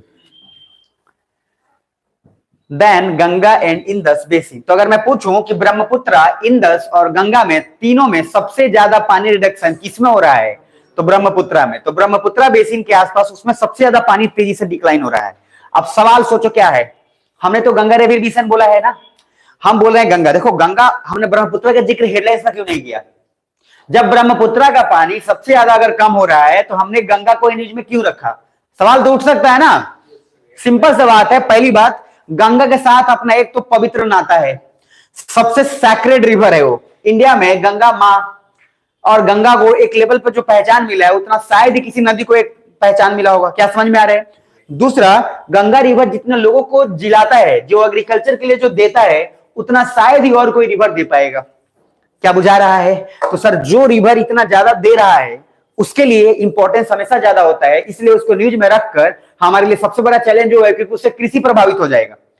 क्या समझ में आ रहा है? अब जैसे देखो, एक मोती झील भी नदी है और एक नदी और जो मैंने बोला वहां पे है भगवान जी के पास, तो दो नदी है, मान लो एग्जाम्पल कहीं भी है, मोतिहारी के अंदर दो नदी है। एक नदी के कारण लाखों किसान खेती कर पा रहे हैं और दूसरा नदी के कारण किसान खेती नहीं कर पा रहे, बस है। तो आप मुझे बताइए, न्यूज में जनरली अगर हम रखेंगे तो किसको रखेंगे? इसको रखेंगे, जबकि हो सकता है कि इससे ज्यादा प्रभावित तो हो रहा हो। समझ में आ रहा है? तो लॉजिक याद रखिएगा कि गंगा जो है रिवर बेसिन से ज्यादा पानी डिक्लाइन कहां हो रहा है? ब्रह्मपुत्रा, और इंदस से भी ज्यादा। तो ब्रह्मपुत्रा बेसिन दिमाग में रख के ब्रह्मपुत्रा पे एक बार हाईलाइट खाली कर लीजिए, आपको दिमाग में रहेगा। नहीं तो सर कंपैरिजन पूछता है, वहां पे दिमाग खराब हो जाता है। नहीं, ब्रह्मपुत्रा बेसिन का अभी मैं इससे बचूंगा, क्योंकि ब्रह्मपुत्रा, गंगा, इंदस, ये सारा रिवर में इंडियन ज्योग्राफी में डिटेल में पढ़ाता हूं। तो अभी मैं अगर एक बताऊंगा ना, तो गंगा का ही जितना बड़ा हिस्सा है कि कौन उससे आके मिल रहा है, कहां जा रहा है, ओरिजिन कौन ग्लेशियर से हो रहा है, वो लंबा चौड़ा चल जाएगा। तो इसलिए अभी के लिए उसको मुझे माफ करिए। मैं जब इंडियन ज्योग्राफी पढ़ाऊंगा तो उसमें आपको पूरा गंगा का डिटेल, जिनको पढ़ाया उनको पता है, तो गंगा का पूरा एक ओरिजिन से लेकर कहां आ रहा है, फिर जमुना, फिर गंगा दूसरे देश में जाकर कैसे पद्मा में कन्वर्ट हो जा रहा है, फिर बांग्लादेश से होते हुए आगे। क्या समझ पा रहे हैं? उसी तरीके से ब्रह्मपुत्रा का है, तिब्बत में कुछ और नाम है, यारलुंग सैंगपो आते हुए नाम चेंज हो जा रहा है, फिर इंडिया में आकर ब्रह्मपुत्रा हो रहा है। तो लॉजिक ये है, अब ब्रह्मपुत्रा फिर आगे जाएगा, दो तीन रिवर से मिलकर मेघना बन जाएगा। तो बहुत सारा उसमें है, इसीलिए अभी के लिए दिमाग में रखिएगा। जो आपको पीडीएफ मैंने भेजा है ना, उसमें भी गंगा का बहुत सारा जिक्र है, लेकिन वो अभी आपके काम का बिल्कुल नहीं है। इंडियन ज्योग्राफी में एक बार पढ़ा दूंगा, जैसे पूछता भी है कि गंगा के साथ कौन सी सहायक नदी आकर मिल रही है। समझ में आ रहा है? ट्रिब्यूटरी सुने हैं और डिस्ट्रीब्यूटरी, सहायक नदी। जो मेन नदी एक बह रही थी, उस नदी में बहुत सारे छोटे छोटे नदियां आकर मिल गई, क्या है? सहायक नदी। तो पूरा वहां पे बताऊंगा, यहाँ पे डिटेल लिखने की जरूरत नहीं है। यहाँ पे बस क्या याद रखना है, गंगा रिवर बेसिन कितना सेंटीमीटर पर ईयर जो है डिक्रीज हो रहा है? 2.6 सेंटीमीटर। और हम राज्य की बात करें तो सबसे ज्यादा किसका डिक्लाइन हो रहा है? राजस्थान का। कितना? 14 सेंटीमीटर पर ईयर। ये दिमाग में रखिएगा बस। नेक्स्ट हेडिंग डालिए, मैग्नेटाइट पॉल्यूशन। मैग्नेट जानते हैं ना, तो मैग्नेट का स्पेलिंग लिख लीजिए, उसमें IT लगा दीजिए, मैग्नेटाइट। मैग्नेटाइट पॉल्यूशन बहुत बड़ा समस्या ये भी होने वाला है आजकल। मैग्नेटाइट पॉल्यूशन लिख लिए। तो मैग्नेटाइट पॉल्यूशन का क्या है, ये हिसाब किताब बड़ा इंपॉर्टेंट है। देखो, आज के समय में मैं आपसे सारा कुछ आप ही से पूछूंगा, उसके बाद मैं आपसे जो है ये आप खुद आइडिया बताना, मेरे को बताने की जरूरत नहीं है, उसके बाद आप खुद बताओगे। इसमें शब्द है मैग्नेट। आप लोग 11 12 में आर्ट्स वाले जो हैं स्पेशली अगर एनसीईआरटी पढ़े होंगे, 11 12 में नहीं भी पढ़े होंगे तो 10th में पढ़े होंगे। जैसे आयरन का सिंबल क्या होता है? Fe होता है ना, पक्का याद है? Fe3O4 भी होता है, Fe2O3 भी होता है। तो उसमें आप अलग अलग जो है उसके होते हैं, जिसमें आपको मान लो एक जगह कहीं मैग्नेटाइट मिलेगा, कहीं हेमाटाइट मिलेगा। क्या बुझा रहा है? ये पढ़े तो होंगे जरूर, याद नहीं हो अलग बात है। सर याद आप रखिए, याद हमारा जिम्मेदारी थोड़ी है, वो आप रखिए। तो जो होता है, चलो आ भी गया। तो लॉजिक क्या है, ध्यान से समझना कि अगर किसी चीज में आयरन है और वो किसी भी चीज में मिल जाए तो बहुत समस्या क्रिएट कर देगा एक पॉइंट ऑफ टाइम के बाद। तो एक वेस्ट बंगाल में समस्या बड़ा क्रिएट हुआ अभी, स्पेशली उसमें क्या है जरा पढ़ना, पहला लाइन आ ही चुका है तो पढ़ लो। Some geologist have found that presence of magnetite pollution on the road side dust of Kolkata. अब सर इसको समझने के लिए डिटेल में बहुत अच्छे से समझना, क्योंकि एक काम का चीज है। आगे यहां देखना, the frequency of pollutant is higher in area with heavy vehicular traffic and other polluting sources, the amount of magnetite is proportional to the traffic on a given road. ये भी एक डेटा मैं बता रहा हूं, उस डेटा को जरा समझना। जितना इसका पॉल्यूशन आपको इसमें दिखाया जा रहा है, और स्पेशली जहां व्हीकल्स हैं और इंडस्ट्रियल एरियाज वाले क्षेत्र से जिस जिस चीज में मैग्नेट होगा, इसका एक प्रभाव मैं बताता हूं, ध्यान समझना। मैग्नेट का प्रॉपर्टीज क्या है? अट्रैक्शन एंड रिपल्सन, वही करेगा, law of attraction, law of repulsion. अब मान के चलो कंपास जानते हैं आप लोग, जो डायरेक्शन बताता है, जानते हो ना? एल्बर्ट आइंस्टाइन कंपास लेके तो गए थे कि नॉर्थ इधर है, साउथ, आपके मोबाइल में भी होगा कंपास। अब मान के चलो मैग्नेट पूरा का पूरा फैला हुआ है, तो क्या कंपास ओरिजिनली उतना सही डायरेक्शन बता पाएगा क्या जितना कि वो नहीं है? बहुत टेंशन होगा, उसका पूरा का पूरा जो है निडल है इधर उधर फ्लक्चुएट करेगा। पहली बात, ये मैं बहुत छोटा आपको प्रॉब्लम बता रहा हूं। तो पहला मैग्नेटाइट पॉल्यूशन में एक लाइन लिखो, उसके बाद आगे बढ़ेंगे। लिखिएगा सबसे पहला, इन कोलकाता, और कोलकाता में ट्रैफिक सरगजबे है। कोलकाता भी गए कितने लोग? चलो कोई बात नहीं, अब मैंने थावे अब नहीं गए तो हम कोलकाता काहे पूछ लिए, नहीं तो ऐसा जरूरी नहीं है, थावे नहीं गए होंगे कोलकाता गए होंगे। कोलकाता में दो चीज फेमस है, क्वेश्चन पूछ देता है कभी कभी। एक तो ट्राम फेमस है वहां का, रोड पे ट्रेन चलने वाला। वहां पे रोड पे ट्रेन चल रहा है, गाड़ी भी चल रहा है, सब साथ साथ, ट्रेन भी गाड़ी भी, और इतना मैनेज ट्रैफिक सिस्टम बढ़िया है। वहां का ट्रैफिक को सबसे ज्यादा पावर है। यहाँ वाला ट्रैफिक नहीं कि मुंह में पैसा थमा के चल गए, समझ में आ रहा है? आप समझ माने, वहां का ट्रैफिक सोट के बराबर कर देगा आपको, उसके पास बहुत बड़ा पावर है, सारा अथॉरिटी उसको दिया गया है। वहीं बैठे बैठे हिला देगा आपको, और उसके बाद आप कुछ कर भी नहीं पाएंगे। और डायरेक्टली वो जो बोलेगा ना, वो स्टेटमेंट एकदम साफ स्टेटमेंट होता है, क्लियर कट, जो बोल दिया सो बोल दिया। लेकिन वहां पे इतना कंजस्टेड एरिया है, और कभी इतना कंजस्टेड होने के बावजूद जाम नहीं लगता है। हो ही नहीं सकता है कि आप जाम में फंस जाइएगा, जबकि आपको हर जगह भीड़ ही भीड़ मिलेगा, आपको खाली कहीं नहीं मिलेगा, लेकिन आपको जाम नहीं मिलेगा। अब बिहार में आप समझ रहे, खाली में जाम हो जाता है, पूरा फैली है, फिर भी एक तरफ जाम है, दूसरी तरफ लोग जा रहा है, एक तरफ जाम पड़ा हुआ। काहे के बीच में कोई है जो एकदम जो है चौड़ के खड़ा, ना जाए, मार दो, चढ़ा दो, वो ऐसा ऐसा लोग है। ट्रक वालों को बोला चढ़ा दो, ट्रक वालों हटो ना तो हो जाए। ये इस तरीके का मेंटालिटी है। यहाँ पे जाम लगने का एक और कारण है, कोई मना रोड पे लेके खड़ा हो गया, अरे भाई उसको फूको, दाह संस्कार करो, ये नहीं, वहां रोड पे खड़ा हो गया, हर जाना चाहिए, मर गया हर जाना लगे। तो बहुत सारा कांड है, इसलिए कोलकाता का दो चीज बहुत बेहतरीन है, एक ट्रैफिक, और दूसरा इतने भीड़ होने के बावजूद भी ट्राम जो है रोड पे चलता है, ट्राम का लीजिएगा। और आज भी कोलकाता का फेमस है, एक क्वेश्चन पूछता है बार बार, वो क्या फेमस है? आदमी लेके दौड़ता है टांगा को, समझ रहे हैं? आदमी लेके दौड़ेगा और बहुत तेज दौड़ता है भाई। आप अगर देखेंगे ना, आप पीछे बैठेंगे, आदमी काफी तेज दौड़ता है, ऐसा घोड़ा दौड़ रहा है, काफी तेज दौड़ता है वो। लेकिन इंसानियत के नाम पे चूंकि वो भी थोड़ा आपको देख के बुरा लगेगा, अगर आप अच्छे इंसान है तो, बुरे इंसान है तो आप तो इसे चौड़ के बैठे रहिएगा, आपको अच्छा नहीं लगेगा, समझ में आ रहा है? अच्छे इंसान जो दुश्मनी थोड़ा है उसको बुरा लगता है। खैर आते हैं इधर, देखिएगा, लिखिएगा, इन कोलकाता मैग्नेटाइट पॉल्यूशन, लिखिए आगे, in Kolkata magnetite pollution has been spreaded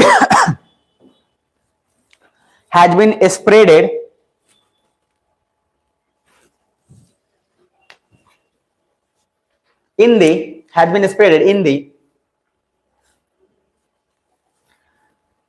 traffic zone, in the traffic zone.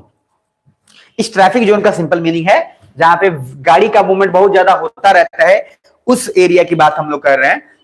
एक हावड़ा तो सभी सुने होंगे, बिना हावड़ा के इधर उधर जा ही नहीं पाएंगे, तो वो वाला है। इसमें थोड़ा जानने के लिए ये पहला पॉइंट, जरा पहला पॉइंट पहला लाइन पढ़िएगा क्या लिखा हुआ है, और देखते हैं कौन समझ पाता है कौन नहीं। बाकी हम तो हैं ही जिंदा, हम तो समझाएंगे ही, हमने तो ठेका नहीं रखा है। ये गलत नहीं सुना है बेटा, तुम्हारा जन्म तो हमारे लिए ही हुआ है। तो उसी तरीके का कांड जो है यहाँ है, तो हम बताएंगे ही, पहला पढ़ लो। देखते हैं कुछ आपको 10th वाला याद आता है कि नहीं आता है। जो नहीं पढ़ा रहता है ना मन मन को आता है पढ़ ले मनी हेलो ना तो याद कथी है। बहुत जन बोलता है कि 10th में तो ऐसा ही पास किए तो काहे याद आएगा, मन मन बोलता है। अब बोल के उधर पीछे में हो जाएगा। ठीक है बिहार जो है तो चलिए खैर पहला magnetite pollution refer to the presence of कौन सा मिनरल इसमें प्रेजेंट है, मैग्नेटाइट Fe3O4। तो पहला पॉइंट है, लिखिए पूरा मत लिखना, सीधा लिखना प्रेजेंस ऑफ मैग्नेटाइट और फॉर्मूला जरूर लिखना, presence of magnetite Fe3O4, presence of magnetite Fe3O4 हो गया। ठीक है, उसके बाद लिखना एंड उसमें डाल देना वही sentence, and it is generally due to अब जो काम उस तरीके का होते हो क्या क्या हो सकता है, एक तो हो सकता है ह्यूमन एक्टिविटी, उसमें ऐसे लिखना it is generally due to mining लिखो, उसके बाद स्टील प्रोडक्शन लिखो एंड इंडस्ट्रियल प्रोसेस लिखो।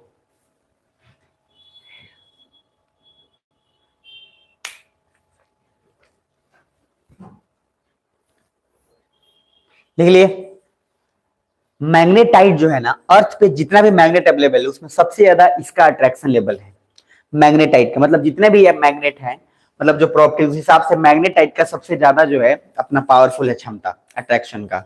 तो लॉजिक क्या है जरा देखो, यहाँ पे डेटा आराम से लिया हुआ है, क्या है, it is an oxide of iron, iron oxide है, ऑक्साइड जानते हैं, ऑक्सीजन कम जाना क्या हो गया, ऑक्साइड हो गया, बात खत्म। तो ऑक्साइड है, it is the most magnetic of all the naturally occurring minerals. ये क्वेश्चन बार बार पूछता है, on the earth it is a natural magnet, मतलब ये ऑटोमेटिक मैग्नेट है, इसमें और ज्यादा आपको बनाने की जरूरत नहीं है। तो पता लिखिए Fe3O4 is naturally a magnet, बहुत इंपॉर्टेंट पॉइंट है ये, बहुत। Fe3O4 is a natural magnet, Fe3O4 is a natural magnet and इसमें लिखना and 72% लिखना and 72% metallic iron is present in it and 72% metallic iron present in it। ये geography में होता था 10th में, मैग्नेटाइट, और रीजन आता था एक मैप पे कि कहां कहां ज्यादा मिलता है, समझ में आ रहा है।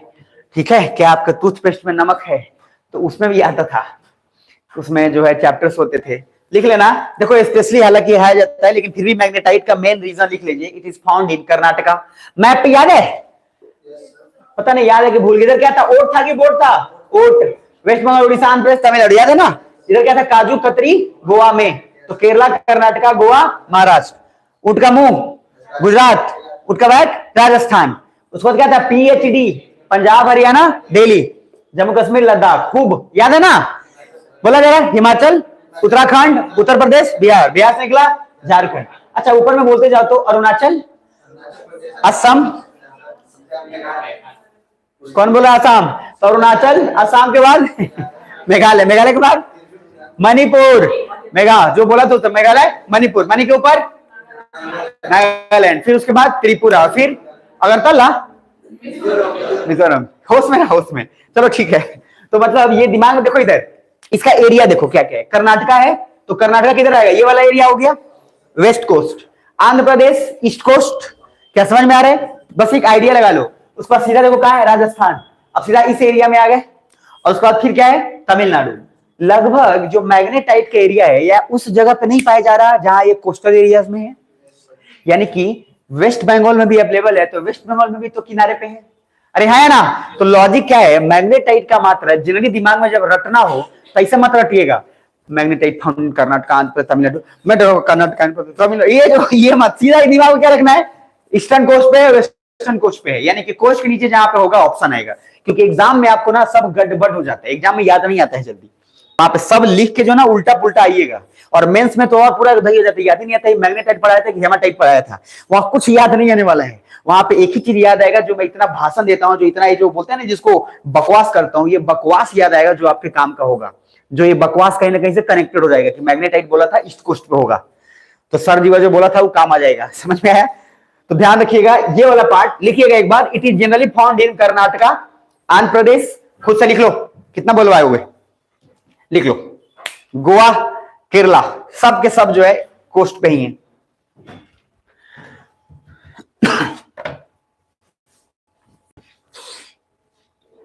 तेजी में लिखो, पढ़ाना है आज एक दो और।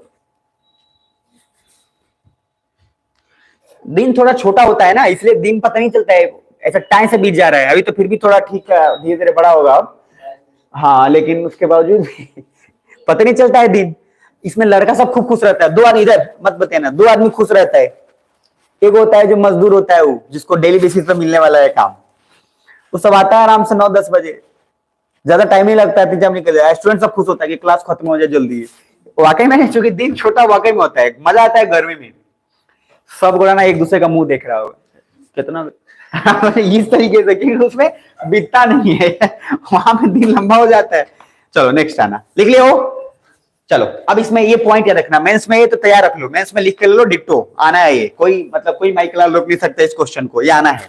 तो मेंस में क्या है, पहला इंपैक्ट क्या क्या हो सकता है, मतलब क्या क्या इससे असर होगा।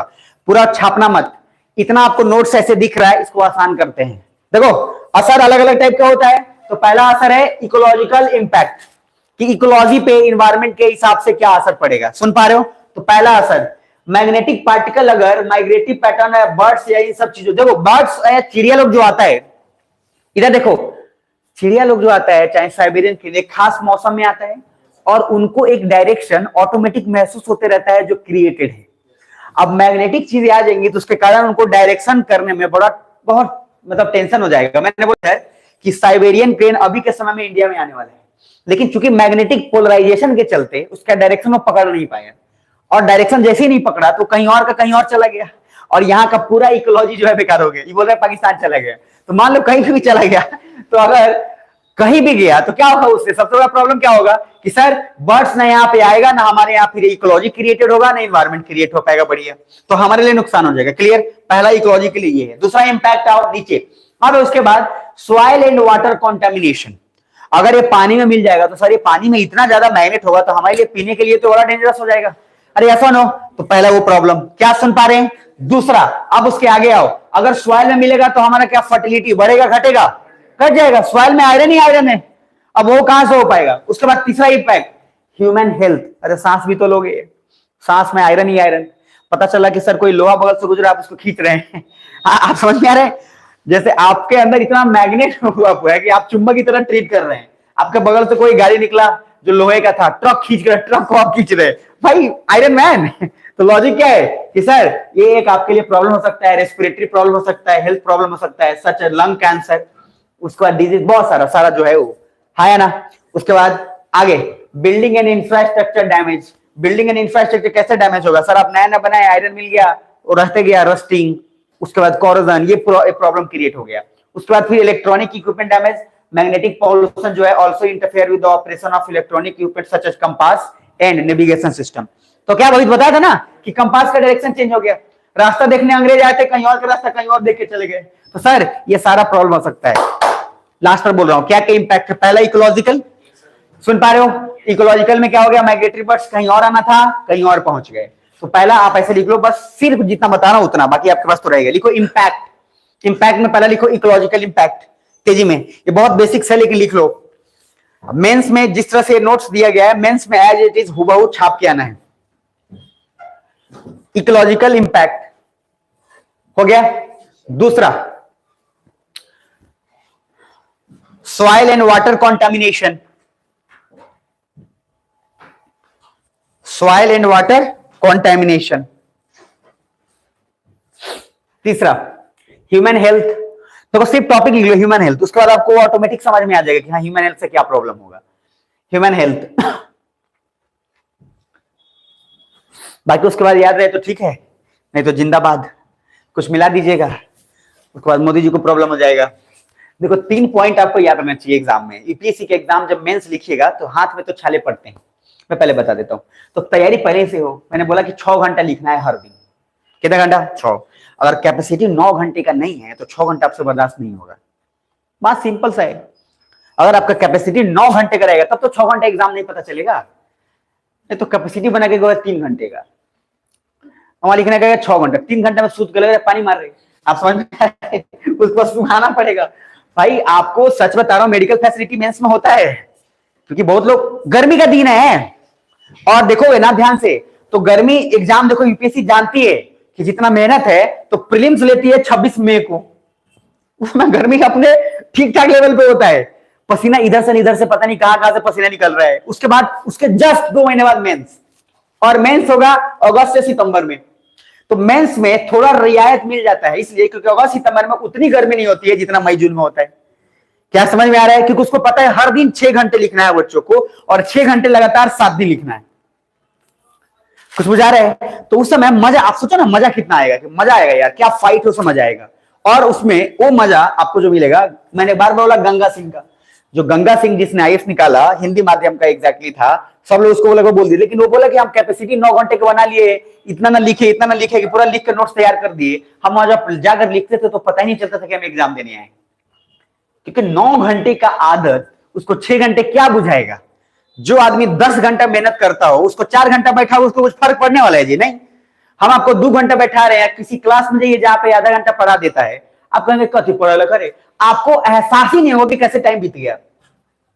समझ में आ रहा है ना? तो इसलिए कैपेसिटी बना लेना है उस लेवल का, नहीं तो मेंस में जब आएगा तो कुछ याद नहीं आता है। मैं आपको बता देता हूं, मेंस में हर चीज का, जैसे मुझे देना है पेपर, तो मेंस में कैसे याद रखना है, हर चीज का 2 पॉइंट दिमाग में खटाक से होना चाहिए, बस 2 पॉइंट, बस 2 पॉइंट है तो उसके बाद 5 पॉइंट याद आ जाएगा, लिख के ले लो। आपको अगर ये याद है कि हेल्थ इंपैक्ट, तो हेल्थ इंपैक्ट में आप बना दोगे, नर्वस सिस्टम डैमेज, कैंसर आ जाएगा, लेकिन हेल्थ इंपैक्ट याद होना चाहिए। समझ में आ रहा है?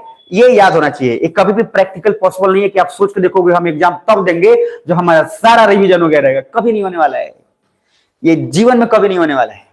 कुछ बुझा रहा है? तो सर ध्यान रखिएगा, रिवीजन करते हैं। नेक्स्ट लिखिए, इंडियाज फिस्कल डेफिसिट टारगेट। आज के लिए अंतिम है, बाकी हम लोग कल करेंगे। इंडियाज फिस्कल डेफिसिट टारगेट, इसका मतलब समझा देते हैं, वित्तीय घाटा। डेफिसिट का मतलब कर्जा, सिंपल सा बात है, जो देश ने लिया है, तो देश लिया है, हमारे लिए लिया है कर्जा, तो इंडियाज फिस्कल डेफिसिट। मैं यहां पे रहता हूं तो देखता हूं कुछ बच्चों को छोड़कर बाकी सब बच्चा एक ना एक दिन गैप ले लेता है, मतलब अपने हिसाब से, बारी बारी से नहीं होता है, जैसे बिहार पुलिस में होता है कि तू आइए तो हम जाए, फिर समझ में आए तो मैं कहता हूं, हर बारी बारी से मैं देखता हूं, मतलब वो सर्कुलेशन चलता है कि आज नहीं तो कल एक जन अपने अपने हिसाब से कहेगा, उसको बोल देगा कि हम कल नहीं कर, तू आ जाना, ताकि बराबर रहे बैलेंस। समझ में आ रहा है? इस तरीके से भी अपना जो कर लेता है। खैर चलो कोई बात नहीं, ये भी ठीक है। तो पहला लिख लेना, इंडिया फिस्कल डेफिसिट। देखो इसका वित्तीय घाटा, समझ में आ रहा है? हम अभी घाटा में चल रहे हैं। घाटा में कैसे चल रहे हैं, क्या चल रहे हैं, सारा कुछ देखेंगे, बजट में आया हुआ पहले। तो लिखो, सबसे पहला लिखिएगा, पहले मैं समझा देता हूं तब लिखना, रुक जाओ इधर देखो। मैंने बोला कि पहले हमको घाटा हुआ था 6.4%, और अब हम बोल रहे हैं, फिर सोचना, अब हम बोल रहे हैं कि घाटा हुआ है 5.9%।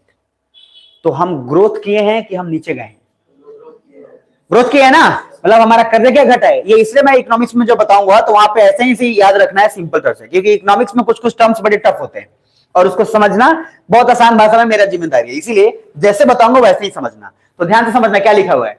बजट जो 2023-24 का आया, उस बजट में बोला गया था, government announced that adoption of relative fiscal prudence and projected a decline in fiscal deficit to 5.9% of gross domestic production in financial 2024 compared with 6.4%। देखो इधर 2023-24 के बजट में ये कहा गया, समझना, कि जो हम घाटे में थे, जो हम पे कर्जा था, कितना था, 6.4% का, उस कर्जे को नेक्स्ट साल तक हम उसको 5.9 पे ला देंगे। तो मतलब हम डेवलपमेंट करेंगे कि डेवलपमेंट करेंगे, इसका मतलब हम अपने कर्जे को घटा रहे हैं। समझ में आया? दैट्स व्हाई गवर्नमेंट ने एक बात और बोला कि 2025-26 तक वो घाटा 4.5% होगा। तो हमने और डेवलप किया कि नीचे और डेवलप किया ना? तो सर, तो government plan continue to path of fiscal consolidation and reach fiscal deficit below 4.5% by 2025-26। तो हम 2025-26 तक हमारा वित्तीय घाटा, हमारा फिस्कल डेफिसिट 4.5% से भी नीचे जाएगा, ये सरकार का कहना है। यहां तक क्लियर है? तो सर अभी प्रेजेंट में जो है अगर हम देखें तो हमारा घाटा चल रहा है 6.4% और हम ये टारगेट लगा के चल रहे हैं कि कितना घट जाएगा, कितना लास्ट 2025-26 तक 4.5% से भी कम हो जाएगा। क्या समझ में आ रहा है आपको? तो पहले मैं वित्तीय घाटा आपको समझाने में सक्षम हूं, ठीक है, नहीं भी हूं तब भी समझ लेना। अब आना है उसके बाद आगे, एक इसमें शब्द मिलेगा कंसोलिडेशन, मिल रहा है, दृढ़ता एक तरीके से। कंसोलिडेट करना मतलब किसी चीज पे बहुत अमल करना, मतलब हम पूरा तरह से एकदम रेडी हैं कि हम घाटा को कम कर देंगे। क्लियर है? अब जरा आना नीचे, इसको समझ लेना एक ही बार, क्योंकि इकोनॉमिक्स में जब मैं पढ़ाऊंगा वहां फिर आएगा, और अगर आप यहीं पे पढ़ लिए रहोगे तो आसान हो जाएगा, क्योंकि ये जो चीज यहां पे समझाने वाला समझा दूंगा, जो लंबा चीज है वो वहीं पे आएगा। तो पहला पॉइंट जरा देखो, एक बार बोल रहा हूं, एक बार देखो, मैं सांस थोड़ा लेता हूं, एक बार पढ़ो जरा इसको। इसमें कुछ कुछ टर्म्स मिलेंगे जो आपको समझ में नहीं आएगा, कतई लोड मत लेना, बजट पढ़ाते समय पूरा बता दूंगा मैं, इसलिए अभी सिर्फ ऐसे वाच लो बस।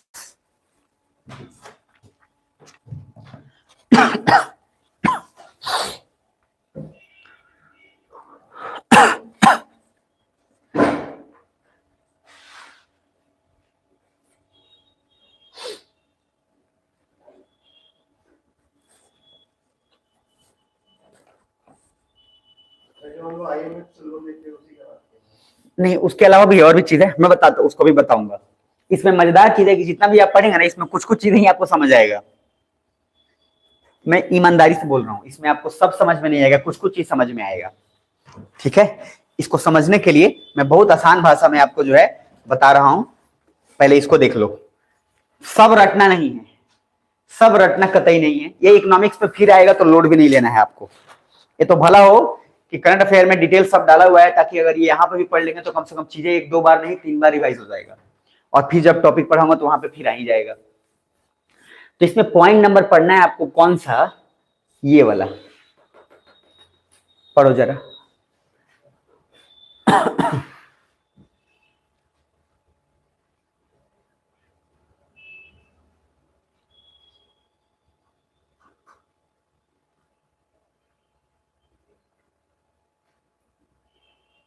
वो पढ़ लिए होगे तो फिर पढ़ना।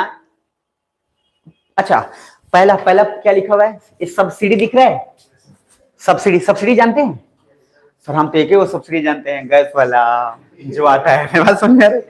वो हम इंतजार करते रहते हैं, स्टेटमेंट देखते रहते हैं, आयल की ना आयल, आयल की ना आयल। तो सब्सिडी का पहले मतलब समझ लो भैया। सब्सिडी का मतलब तो जानते हो, पैसा आना, बट सब्सिडी का इससे भी और डेप्थ में मतलब है, ठीक है ना। देखो, सरकार आपको पैसा दे रही है, आपसे पहले ध्यान समझो, गैस मान लो सिलेंडर मिल रहा था आपको 1100 में, ठीक है जी। अब चूंकि एक आदमी को 1100 महंगा पड़ रहा है, तो सरकार बोली कि भाई 1100 एक काम करो, तुम 1100 तुम अभी दे दो, ठीक है, जैसे तैसे जिसे से मांग के दे दो, हम तुमको इसके बाद अपने पास से 400 रुपया या 500 रुपया, एक एग्जांपल मैं बता रहा हूं, वो मैं वापस कर दूंगा। क्लियर है? उससे ये होगा कि तुमको गैस का दाम कितना पड़ेगा, मान लो 400 वापस किया तो 3700 पड़ेगा, 700 में सिलेंडर मिल गया। और चूंकि तुमने ऑलरेडी 1100 रुपया पे किया है पहले, तो 1100 रुपया हमारे पास आया, उस 1100 रुपया को हम अपने हिसाब से और जगह पे खर्चा करेंगे, और जगह इन्वेस्ट करेंगे, और वहां से जो प्रॉफिट आएगा उस प्रॉफिट का हिस्सा तुमको दे देंगे। अरे कुछ बुझा रहा है? सब्सिडी कभी भी डायरेक्ट अगर मान लो सरकार को देना ही है, तो सरकार पहले ही बोलता कि हम 1100 में 700 में दे देंगे तुमको। बट पॉइंट इज कि भाई गवर्नमेंट तुमको कहां से देगी? गवर्नमेंट तो वहीं से देगी जो उसको पब्लिक से टैक्स मिल रहा है। क्या समझ में आ रहा है? तो सरकार इसलिए अपना पैसा घुमाती है, और जैसे घुमाती है उसलिए आपसे पहले पैसा ले लेती है। बहुत दिमाग लगाता है इंडियन गवर्नमेंट। अमेरिका इसलिए तो परेशान रहता है इंडिया से, अमेरिका इसलिए परेशान रहता है क्योंकि अमेरिका सब्सिडी के पक्ष में नहीं है। इंडिया क्या करता है, चावल यहां से भेजता है भर भर के, कहा? यूके में। अमेरिका को भी राइस बाउल ऑफ बोलते हैं उसको भी, वहां पे भी चावल का प्रोडक्शन जो है अमेरिका का भी बहुत मतलब नेक्स्ट लेवल पे है, समझना। लेकिन उसका एक्सपोर्ट कम हो गया। उसके पीछे कारण क्या है? देखो, दो आदमी सामान बेच रहा है, इधर चावल सेम क्वालिटी का है, एक आदमी 100 रुपए बेच रहा है, एक आदमी 70 रुपए बेच रहा है। कौन लेगा आदमी 70? जब कोई डिफरेंस क्वालिटी में है नहीं तो हम 100 रुपए क्या है लेंगे, 70 रुपए ही लेंगे, है ना। इंडिया ने क्या किया, ध्यान से समझो, सब किसान को बोला हम तुमको बेटा देंगे सब्सिडी, ध्यान से समझना। लेकिन तुमको एक काम करना है कि जो धान तुम हमको बेचोगे, उस धान का प्राइस हम तुमको देंगे 300 रुपए ही, लेकिन अभी के लिए वो धान तुम हमको सिर्फ इतना रुपए में दे दो, 100 रुपए लेके हमसे या 50 रुपए हमसे लेके दे दो, बाकी उसके बाद हम वो पैसा तुमको रिटर्न कर देंगे। फिर बात समझ में आ रही है? उसको एक्स्ट्रा देना हो चाहे कम देना हो। तो सरकार ने क्या किया, किसान से ले लिया सस्ते दाम पे, और सस्ते दाम पे लेकर दूसरे कंट्री से बात किया क्या कि हम तुमको जब सस्ता लिए हैं तो हम तुमको 70 रुपए ही देंगे। क्या समझ में आ रहा है? अब 70 रुपए देंगे तो आप मुझे बताइए वो कंट्री है वो आपसे ज्यादा लेगा कि कम लेगा? ज्यादा लेगा। आपने प्रॉफिट ज्यादा कमाया, जब ज्यादा कमाया तो अब जो पैसा है उस पैसे में का मुनाफा कमाने के बाद जो बच गया वो किसान को लौटा दिया। अब अमेरिका कहता है ये गलत है ये संविधान। अब अमेरिका हमेशा इस बात से परेशान रहा है कि ये सब्सिडी इंडिया का सबसे घटिया है, तरीका बेकार है, बहुत बार क्लेम करते हैं कि सब्सिडी हटाओ। इसलिए जब जब सब्सिडी आता है इंटरनेशनल लेवल पे अमेरिका इंडिया का क्रिटिसाइज करता है। कुछ बुझा रहे हैं? और इंडिया का आजकल आदत हो गया है लगभग हर कुछ में सब्सिडी, और गवर्नमेंट इस सब्सिडी के नाटक से बहुत दिमाग लगाता है। इसलिए गुजराती वाला बिजनेसमैन होता है, ध्यान समझिएगा। देखिए कुछ लोग बिजनेसमैन जनजाति होते हैं, मारवाड़ी टाइप के जो आदमी लोग हैं, मारवाड़ी का बिजनेस कभी फ्लॉप आपको दिखने नहीं करेगा एक्सेप्शनल छोड़ के। मतलब उसका सर ट्रैक रिकॉर्ड ऐसा है कि मारवाड़ी का बिजनेस डाउन ही नहीं जाता है। और बिहार में कुछ मतलब वैसे बोलना चाहिए नहीं चाहिए, बोलने में कोई दिक्कत नहीं है, लेकिन बिहार में भी कुछ वैसे जातियां हैं जो बिजनेस माइंडेड है, ठीक है। उसमें गुप्ता जी एक है, समझ में आ रहा है? अब गुप्ता जी लोग बड़ा वो लोग जो है बिजनेस वाला होता है, लोग उन लोग को हिसाब किताब सब पता है, एक एक रुपए का चाइन होता है, 25 पैसा का भी हिसाब किताब होता है, और दे नो कि बिजनेस कैसे चल रहा है। इतना सालों से कितने लोग आए डूब गया, लेकिन मारवाड़ी नहीं डूबा, गुप्ता जी लोग का चलता है। तो मैंने क्या बोला, ये कुछ चीजें होती हैं जो होती है, इसलिए कभी कभी आपको ऑब्जर्व करना हो तो मुकेश अंबानी को बाद में देखिएगा, पहले मारवाड़ी सबको देख लीजिए, और मारवाड़ी लोग का सारी जब देखिएगा तो इतना पैसा लुटाएगा कि आप हद हिसाब हो जाएगा। ध्यान समझिएगा। तो लॉजिक क्या है कि सर कुछ बिजनेस स्टैंडर्ड होते हैं। सेम गुजराती लोग हर बात में बिजनेस देखता है, हर बात में बिजनेस करता है। तो इंडिया का सब्सिडी के सबसे खिलाफ कोई और कंट्री तो कौन है? अमेरिका है। और पाकिस्तान तो पूछो मत, तू मरता रहता है, ताकि पाकिस्तान का चावल और हमारे चावल में क्या फर्क है यार? कुछ फर्क है ही नहीं। इनफैक्ट कुछ केसेस में मतलब पाकिस्तान का तो हमसे बेटर चावल है, जो मुल्तान और एरिया में होता है ना, हमसे ज्यादा उसका फर्टिलाइज है, लेकिन उससे लेता नहीं है क्योंकि पढ़ा लिखा नहीं है ना, उसको ना ही पता है जीआई टैग, उसको पता नहीं है कि जीआई टैग क्या होता है, कि प्रमाणित है कि इस एरिया का ये चीज फेमस है, बंगाली रसगुल्ला। अब बंगाली रसगुल्ला फेमस है तो जब आप जाते हैं तो उसके बारे में ढूंढते हैं, इसीलिए बंगाली रसगुल्ला वो अलग लड़ता है, उड़ीसा वाला भी अलग लड़ता है कि नहीं रसगुल्ला हमारे यहाँ का है, क्या कि रसगुल्ला आप देखे नहीं। तो सर जब भी किसी को जीआई टैग मिल जाता है वहीं पे लोग जाता है, और इसलिए पाकिस्तान के पास चावल का जीआई टैग था ही नहीं। उसको अभी समझ में आया 2018-19 में कि जीआई टैग नाम का भी कोई चीज होता है, तब यूके वाला समझाया तब वो। तो इसलिए मैंने बोला कि कभी कभी आए गांव में सुनते नहीं कि अगर बुर्बक के धन रही तो होशियार भूखे ना मरी, नहीं सुने? तो सर पाकिस्तान के पास धन तो है लेकिन गधा है तो कोई और उसका फायदा उठाता है, चाइना श्रीलंका ये सब उठाता है फायदा। आप लोग सो गए जगे रहना। चलो उसके बाद नेक्स्ट जरा ध्यान देखना। तो मैंने बोला कि क्या हमारा घाटा जो है, क्या हम जो कर्जा में हैं वो कर्जा हमारा घटने का चांस है कि कर्जा बढ़ेगा?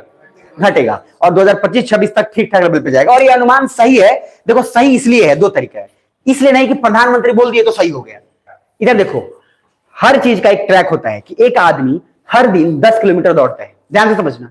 पिछले 10 साल से वो लगभग 10-10 किलोमीटर चला है, तो क्या हम उससे अनुमान लगा सकते हैं कि 11वां साल वो लगभग 8 किलोमीटर तो चल ही लेगा?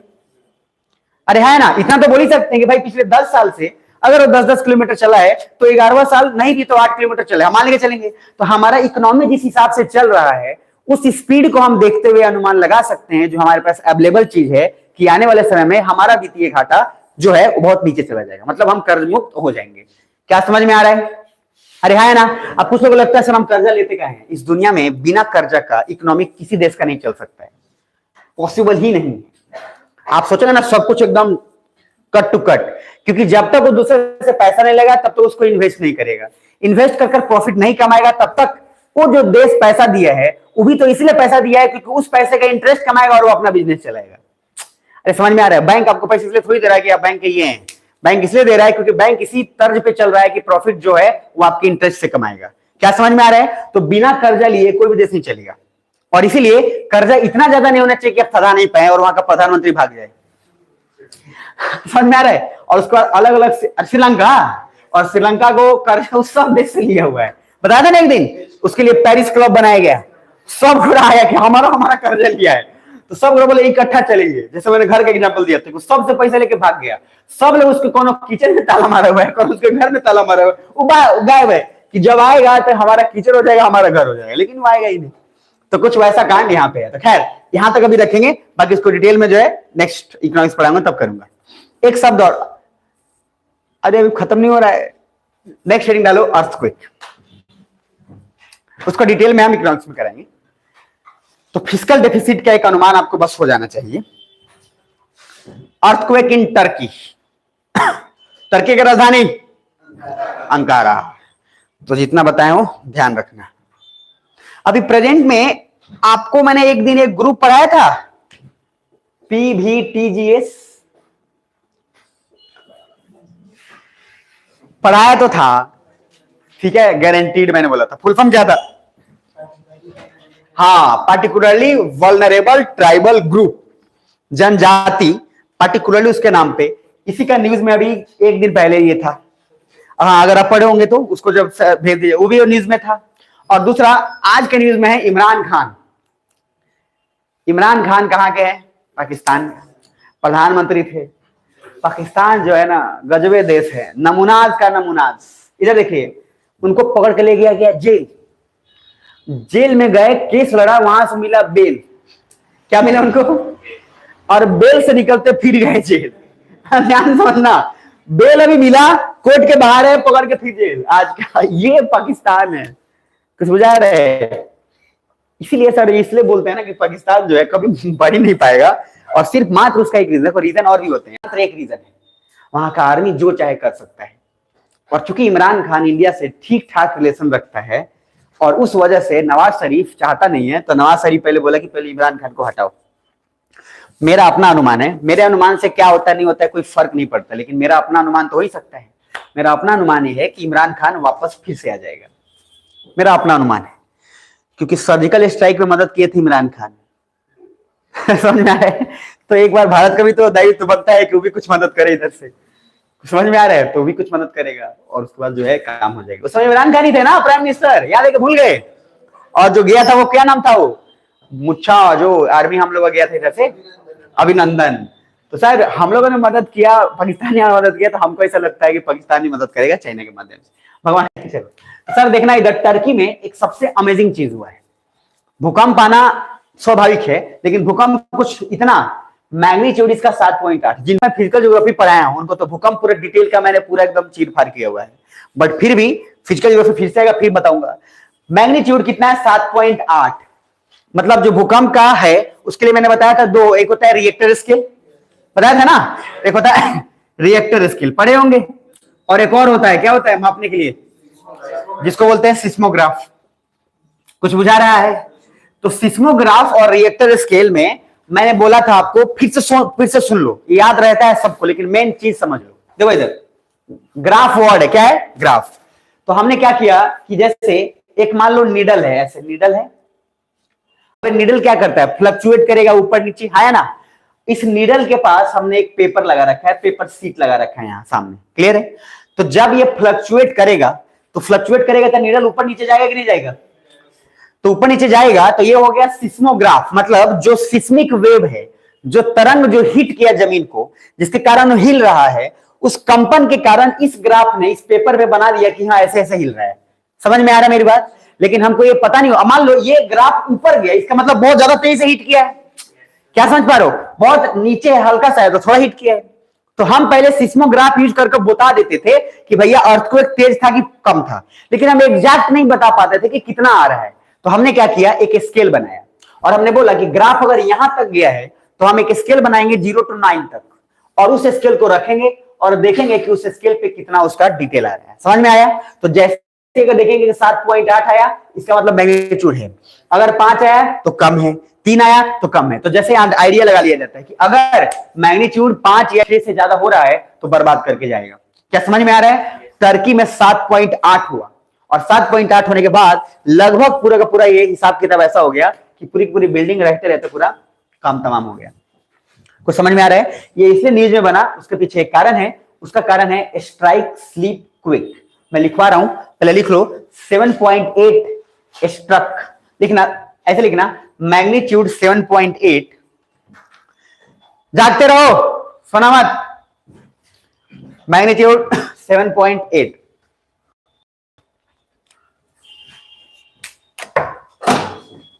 मैग्नीट्यूड 7.8, ठीक है। ये अभी भूल जाना, अभी एनाटोलिया टेक्टोनिक प्लेट, ये फिजिकल ज्योग्राफी वगैरह में डिटेल में बता देंगे आगे। अब एक दूसरा लाइन लिखना,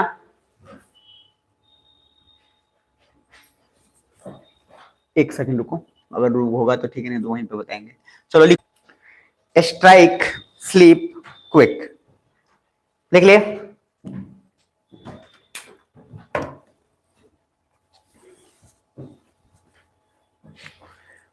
उसको भी लिख के बस नहीं देना, ठीक है।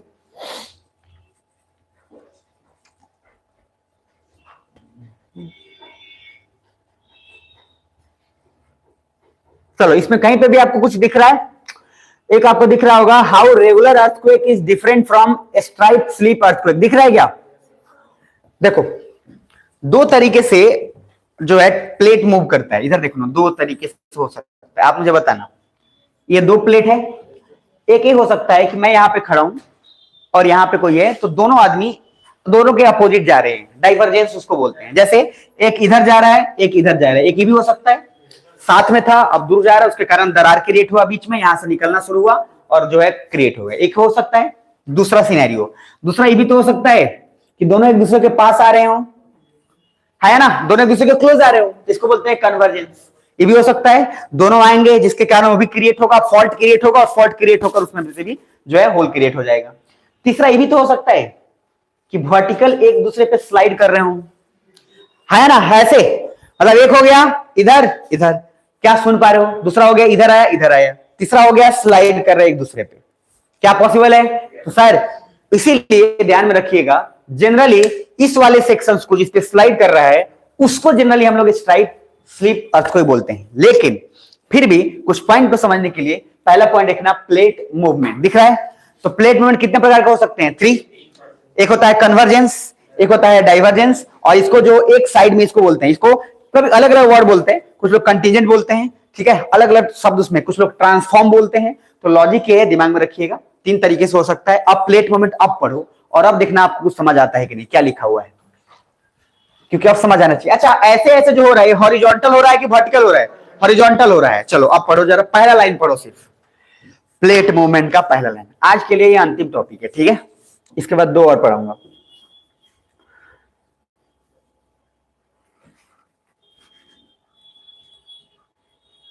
तो बताना जरा, प्लेट मूवमेंट क्या हो सकता है, हॉरिजॉन्टली है कि वर्टिकली है? हॉरिजॉन्टली है, past each other, whereas in regular earthquake the movement is vertical.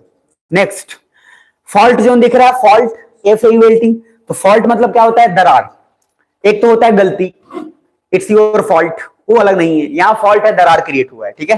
तो फॉल्ट जो है जोन, टेक्टोनिक अर्थक्वेक, इन सब का A to Z चीज काम आपको अर्थक्वेक में जब आऊंगा वहां पे आपको बता दूंगा, जिनको बताया हूं, ठीक है। बस अभी के लिए एक पॉइंट खाली लिख लो, जहां पे आपको लिखवाया हूं स्ट्राइक स्लीप अर्थक्वेक, उसमें पॉइंट एक लिख लो, लिखिएगा इन स्ट्राइक स्लीप अर्थक्वेक, यहां से छाप लो, ये वाला पहला लाइन सिर्फ छाप लो बस। In strike slip earthquake, 2 tectonic plate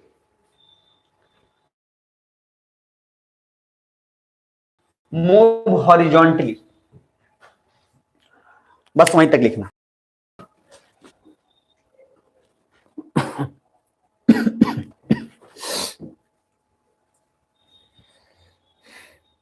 हो गया?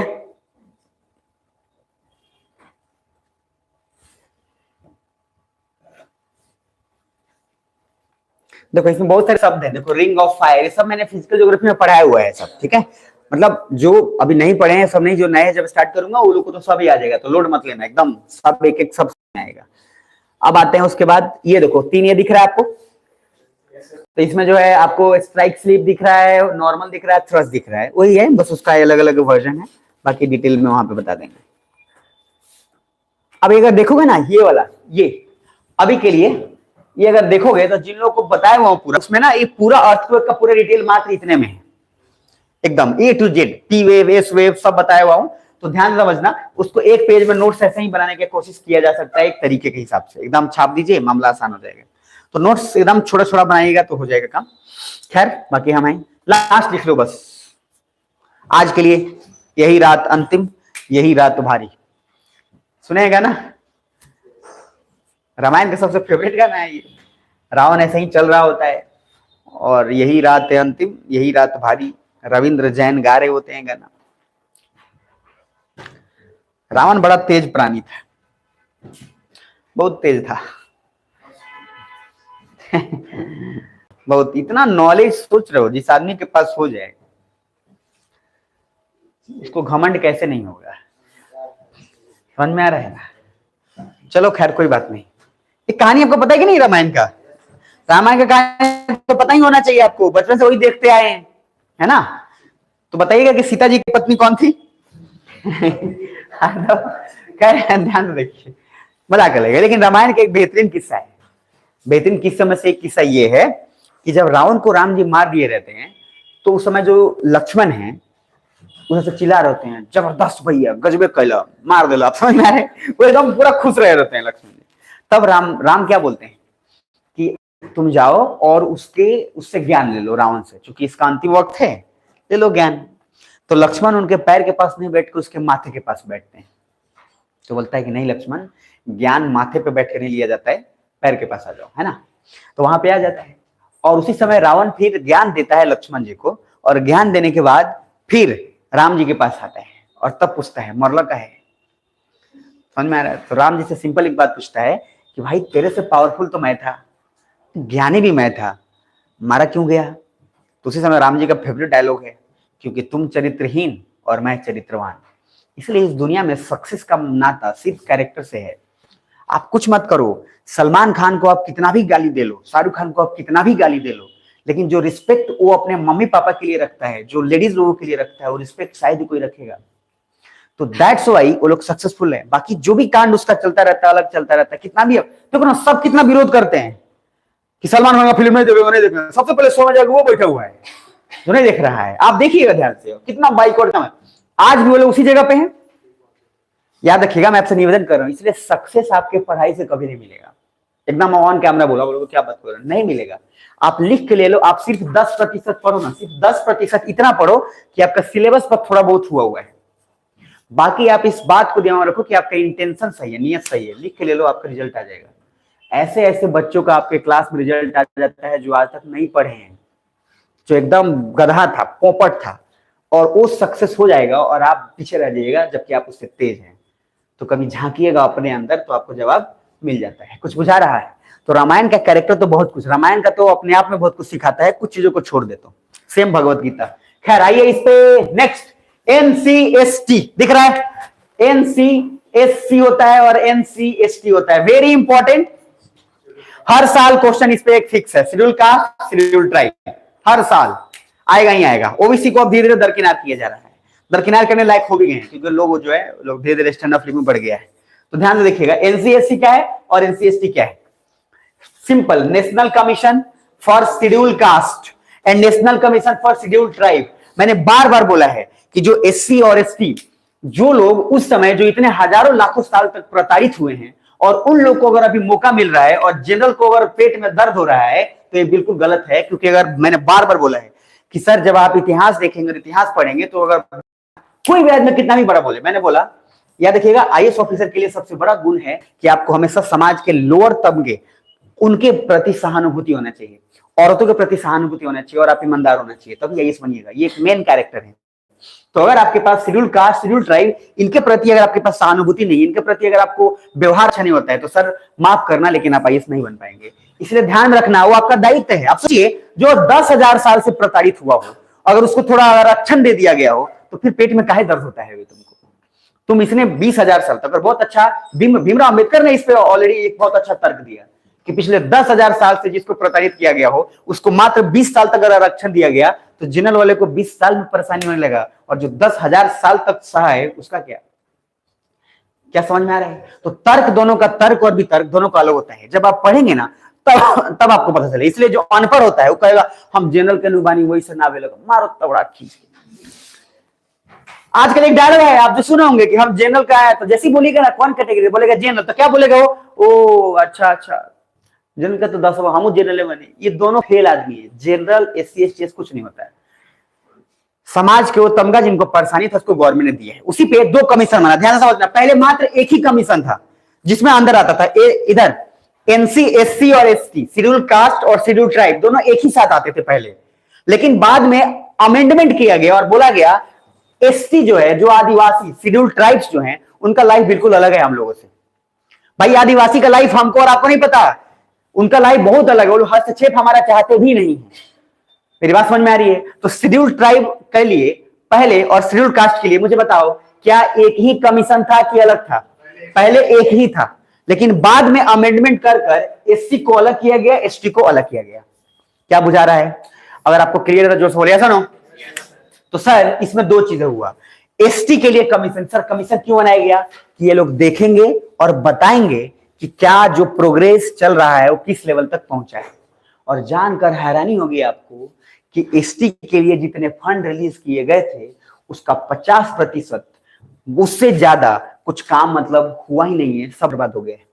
और एनसी एसटी का गठन जिस काम के लिए हुआ था उसका स्ट्रेंथ 50% से ज्यादा मतलब एकदम नाकाम हो गया है, जो कुछ काम ही नहीं कर रहा है, सिर्फ नाम का है एनसी एसटी। कुछ बुझा रहा है? तो सर बना देना सिर्फ कमीशन जिम्मेदारी नहीं होता है, उसके पीछे ग्राउंड लेवल पे काम करना टफ काम है। मैं यहां से आपको बोल दूं कि मैं 23 रिजल्ट दूंगा, सिर्फ बोल के और आप आए और आधा घंटा पढ़े और बतिया है का ही हूं बतिया के आपको भेज दें आईएएस होगा। अरे आईएएस छोड़िए, चपरासी तो बहुत दूर की बात हो जाएगी। तो जब आप कमीशन बनाते हैं तो सारी report, recent data presented by the ministry of tribal affairs जो है उसने, हाँ मोटा मिनिस्ट्री ऑफ ट्राइबल अफेयर, इसने क्या बोला कि sir national commission for schedule tribe is currently functioning with less than 50% of its sanction strength. जितना स्ट्रेंथ है, जितना क्षमता है और जितने लोगों को इसमें होना चाहिए उससे 50% लोग इसमें ना है ना काम कर रहे हैं। बस पैसा जा रहा है, खा रहे हैं और एसटी मर रहा है। और इसलिए मिजोरम में आप देखिए क्या हो रहा है, जो दोनों का दोनों समुदाय लड़ रहा है, अगर ये पैसा उन तक पहुंचता, ये पैसा सारा कुछ हो जाता। अब मैंने बोला था मांझी फिल्म देखने के लिए आपको, जब कभी टाइम मिले, जितना भी मूवी का नाम मैं बोलता हूं मूवी का नाम हमेशा रखना, जब टाइम मिले प्लीज कुछ भी मत देखना। रील्स देखने से अच्छा है मेरा मूवी सर्च करना, 2 घंटा मूवी देख लेना। तो मांझी लिस्ट में रख लेना, मांझी देख लेना। जब आपको टाइम मिले स्वदेश देख लेना। तो जब मैंने जितना वर्ड बोला है ना वो मूवी रील से अच्छा, सिंपल एक टारगेट रहोगे, सप्ताह में 1 मूवी देखना है, एकदम ऐसे रखो, एकदम माइंड क्लियर। जैसे दिमाग रखो ना सप्ताह में 1 मूवी देखना है, आपका दिमाग शांत हो जाएगा, पढ़ेगा कि मूवी देख लेगा, तो आपको बोरिंग नहीं लगेगा। तो एक मूवी स्वदेश मांझी देखना है। और जो लोग नहीं देखे हैं, मैंने बताया नील बट्टी सन्नाटा, अभी तक भी बहुत लोग हैं जो इंतजार कर रहे हैं कि कभी आएगा टीवी पे तो देख लेंगे। प्लीज देख लीजिएगा नील बट्टी सन्नाटा। ये टीवी पे नहीं भी आए तो यूट्यूब पे देख लेना, या फिर जिनके पास होगा ग्रुप में भेज देना, और नहीं तो ये available I think Jio cinema पे या हॉटस्टार कहीं पे भी, वहां पे देख लेना फ्री में। समझ में आ रहा है? पैसा नहीं देना पड़ेगा। मूवी जब देखना हो अच्छा देखना, कचरा नहीं। तो सही से बताओ मुझे, क्या एनसीएसटी जिस काम के लिए बनाया गया तो काम कर रहा है क्या? नो, 50%। तो सर सिर्फ कहने के लिए है, ग्राउंड लेवल पे काम बिल्कुल 0 है। अब जरा आना नेक्स्ट, इधर इस डिटेल को ना पहले, अच्छा पहले लिख लो एनसीएसटी, पहले लिख लो और सिंपल एक लाइन लिखना, मोटा का फुल फॉर्म याद रखना, ministry of tribal affairs, ministry of tribal affairs. Polity में रिजर्वेशन पूरा अलग से पढ़ाता हूं, सबको बताया भी हूं, तो पूरा का पूरा वहां डिटेल में आएगा भी। और इस बार तो बेहतरीन मजा आएगा पढ़ाने में। इस बार हमारे पास ये है, हम वो सारा कुछ जो पहले नहीं कर सकते तो वो सारा कुछ हम यहां कर सकते हैं। इकोनॉमिक्स, इन्वायरमेंट, इकोलॉजी, गजब मजा आएगा। मैपिंग तो और मजा आएगा, इस बार मैपिंग का देखना बहुत जबरदस्त मजा आएगा, यकीन मत रहा हूं, मैपिंग नेक्स्ट लेवल पे इस बार जाएगा, जबरदस्त। तो ध्यान रखना कि मजा जो है लेना है। तो क्या लिखोगे? सिंपल लिखना कि सर मोटा का फुल फॉर्म लिख लिए, और इसमें सिंपल एक लिखना ऐसे, रिवील्ड दैट, और उसके बाद लिखना ancestry is currently functioning with less than 50%।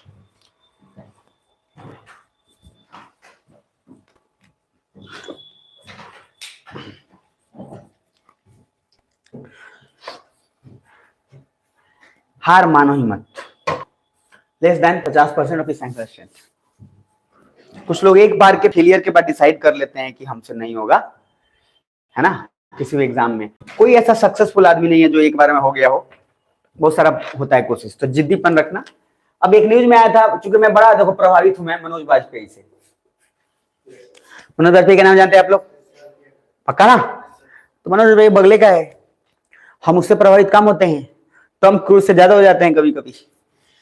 तो मनोज बाजपेयी का स्ट्रेंथ, जो आदमी एक दिन में 16-16 घंटे 18-18 घंटे रिहर्सल करता हो एक्टिंग का, आपको इसका कहानी में जितनी बार मैं बताता हूँ उतनी बार मुझे मजा आता है। एनएसडी जानते हैं? NSD, national school of drama, NSD Delhi, जहां से बहुत लोग वहां पे किए हुए हैं। बहुत एक्टिंग का मतलब दुकानी है एक तरीके से एनएसडी, सुन पा रहे हैं? तो एनएसडी में सीखने क्या क्या है? सीखने जाया जाता है एक्टिंग के लिए। समझ में आ रहा है? सर यहाँ पे एक्टिंग सीखने गए मनोज बाजपेयी? नहीं लिया, 2 बार 3 बार रिजेक्ट, कहा कि हमारे बस का अब नहीं है। इतना मेहनत किया, इतना ज्यादा कि एनएसडी उसको बुलाया और बोला कि आप यहाँ टीचर रहिए, आपका हमारा औकात नहीं है कि हम आपको स्टूडेंट के नाते सिखाएं। That is the truth statement NSD का। तो एनएसडी में Manoj Bajpayee as a student काम किया कि एज ए टीचर? 3 बार रिजेक्ट कर दिया, उसको सिखाने से मना कर दिया कि बेटा अभी तुम लायक नहीं हो। इतना मेहनत किया कि उसके बाद जब गया तो उसको भैया प्रभु विद्यार्थी नहीं गुरु, और एनएसडी में एज ए टीचर उसके बाद रोल किया और फिर वहां से अपना जो भी छोड़ के फिर आगे निकल गया। तो सर ये होता है ना जिद्दीपन, की करना ही है, डिसाइडेड है। यहाँ पे क्या होता है, एक बार जैसी फेल हुए उसके बाद पहली बार में फ्लॉप। अपने पे शक कभी मत करना, आप जितना सोचते हो उससे ज्यादा पावरफुल हो, यकीन मानो। बस थोड़ा रुको, समय आने दो, आएगा तुम्हारा। तुम बस करो मेहनत, अपना औकात घटाओ मत। जब फेल हो जाओ ना तो औकात मत घटाओ कि नहीं हम इधर चले जाते हैं, बिल्कुल नहीं। जब एक एग्जाम में फेल हो जाओ तो रुको आईएएस में, और थोड़ा पेशेंस रखो। अपने पे शक मत करो कि नहीं आईएएस नहीं हुआ आप एसएससी दे लेते हैं, नहीं करो ऐसा प्रभु। और आईएएस में कभी भी परेशान मत हो। जब तक आप परेशान रहोगे तभी तक रहोगे जब तक आपका आईएएस नहीं आया है। जिस दिन रिजल्ट आ जाएगा उस दिन आपका समाज, ना बैकग्राउंड, ना एज, ना कुछ मैटर नहीं करेगा, सिर्फ आईएएस मैटर करेगा। तुम 30 साल को हो कि 40 साल को, घंटा फर्क नहीं पड़ेगा। बहुत पहले भी तुमको बोलेगा जब 28-29 साल के हो जाओगे, अगर अटेम्प्ट नहीं निकला, भगवान करे ऐसा कभी ना हो, लेकिन किसी के साथ ऐसा होता है तो उस समय हिलना भी मत। और उस समय ध्यान रखना, क्या बोले बुढ़वा से कौन शादी करी, लेकिन जिस दिन आप आईएएस बने उस बुढ़वा के लिए लाइन लगेगा। कुछ बुझा रहा है? या बुढ़िया के लिए भी, दोनों जेंडर इक्वालिटी रखना है। तो लॉजिक क्या है सर, इस बार की जो टॉपर है उमा हारथी, ठीक है, रैंक 3 या रैंक 2, ऐसा रैंक 3 रैंक 4 कुछ है, उमा हारथी। लास्ट अटेम्प्ट था उनका, 5वां। आप मुझे बताइए उस लड़की पे कितना प्रेशर रहा होगा शादी के लिए, समाज कितना दबाव डाला होगा। लड़के के लिए तो थोड़ा आसान भी हो सकता है, लड़की के लिए कितना मुश्किल रहा होगा। लेकिन आज अगर उमा हारथी आईएएस बनी है तो उमा हारथी का किसी का मजाल है कि कोई एज पूछ रहा है? नहीं। आज सब बोल रहे कि देखो कितना गजब है, स्मार्ट है, ब्यूटीफुल है, कितना तेज है, कोई पूछ ही नहीं रहा है कुछ। इसीलिए कोई लड़की बोलती है कि हम नहीं कर पाए क्योंकि घर वाला शादी कर दिया। झूठ। समझ में आ रहा है? तुमको नहीं करना था, तुमको बहाना था, निकल लिए, ठीक बन गए। जिद रहेगा तो जिद क्या, पेरेंट्स भी झुकते हैं। पेरेंट्स को दिखना भी तो चाहिए कि तुम पढ़ रहे हो, तो देख रहे हैं तुम कहीं और घूम रहे हो, इधर टू आके इधर करके लपटा लपटी करके, क्या करेंगे, कौन पढ़ाएगा तुमको यार। तो लॉजिक ये है कि इतना मैं विश्वास के साथ कहता हूं कि गार्जियन कोई कितना भी बेकार हो, अगर आप मेहनती हो तो गार्जियन अपना जान दे देगा आपके लिए। वो गार्जियन किसी में है, वो कहीं से लेके आएगा, अपने आप को गिरवी रख के लगेगा, लेकिन देगा। इसलिए मैं बोल रहा हूं औकात कम मत करो, जब हारो तो औकात बढ़ाओ कि अगली बार और तेजी में बाउंस मारना है। ये एटीट्यूड रखो। समझ में आ रहा है? और बगल के लोग हैं मनोज बाजपेयी, पंकज त्रिपाठी गोपालगंज का, एक इधर साइड एक इधर साइड, दोनों जन कहां से कहां, जिसका कोई बैकग्राउंड नहीं है, आज अपना बैकग्राउंड बना के घूम रहा है। क्या आप सुन पा रहे हैं? ये बातें मैं इसलिए आपको बताता हूं क्योंकि वो नेसेसरी है, ट्रूथ है, ये कोई आपको आग लगाने वाली बात ही नहीं है, सच है जो आपके सामने है। तो ऐसे चलो हासिल किए आपको होगा, हिम्मत मत हारना, बस ध्यान रखना। नेक्स्ट, तो 50% से कम स्ट्रेंथ है किसका? एनसीएसटी का। अब जरा इस पॉइंट पर गौर करने, पूछा है क्वेश्चन, हर बार पूछेगा। इस क्वेश्चन से आप कभी नहीं बचेंगे क्योंकि ये हमेशा हॉट टॉपिक रहा है, राजनीति में भी हमेशा हॉट टॉपिक यूपीएससी के लिए भी रहा है। और आप आईएएस बनिएगा तो आपका कैडर मिल जाएगा नॉर्थ ईस्ट स्टेट में।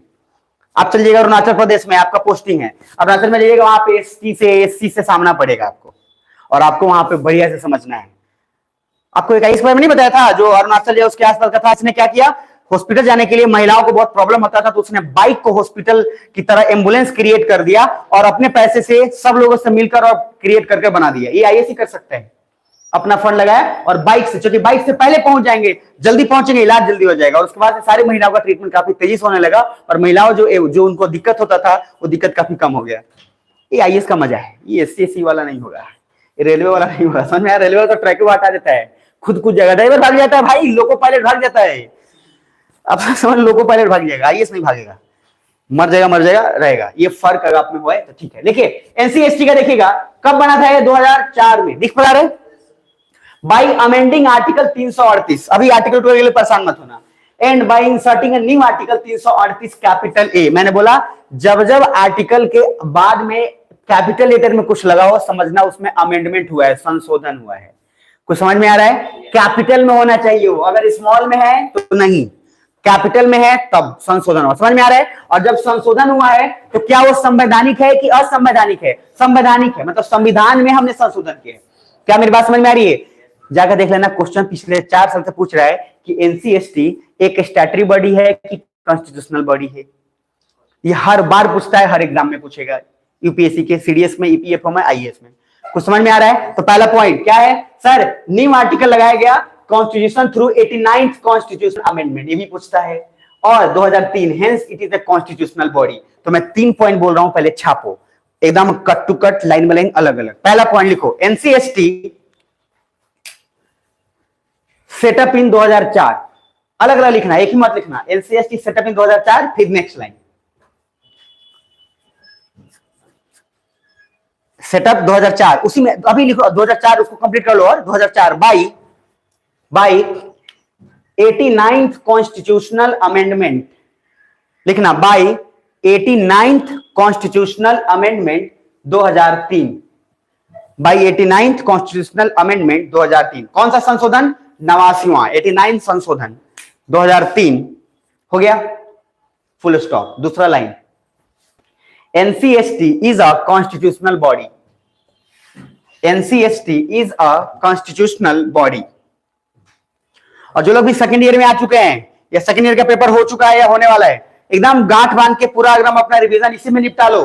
थर्ड ईयर में पूरा का पूरा खाली मॉक टेस्ट देना है, रिवीजन करके अटेम्प्ट देना है। जो लोग भी 2000 समझ में आ रहा है मेरी बात, तो फर्स्ट सेकंड ईयर वाले हाई अलर्ट में रहिएगा, ये ध्यान रखिए, नहीं तो टाइम बीत जाएगा। हो गया यहां तक? लास्ट में मेरे साथ रिपीट करना है, एनसीएसटी कौन सा संशोधन से बना? 89, 2003 के 2004, 2003 संशोधन 2003 में और 2004 में इंप्लीमेंट हो गया। संशोधन के बाद इंप्लीमेंट 1 साल बाद। नेक्स्ट उसके बाद क्या है? कॉन्स्टिट्यूशनल बॉडी है कि स्टैट्यूटरी बॉडी है? कॉन्स्टिट्यूशनल बॉडी है, संवैधानिक बॉडी है। क्लियर यहां तक? Point number 2, by this amendment the erstwhile मतलब होता है पहले, है ना, national commission for scheduled caste and scheduled tribes was replaced by 2 separate commission. तो पहले दोनों एक साथ था कि अलग था? एक साथ था, और एक साथ होकर अब अलग हो गया, और अब एक एनसीएसटी बना दिएगा और एक एनसीएससी बना दिया गया।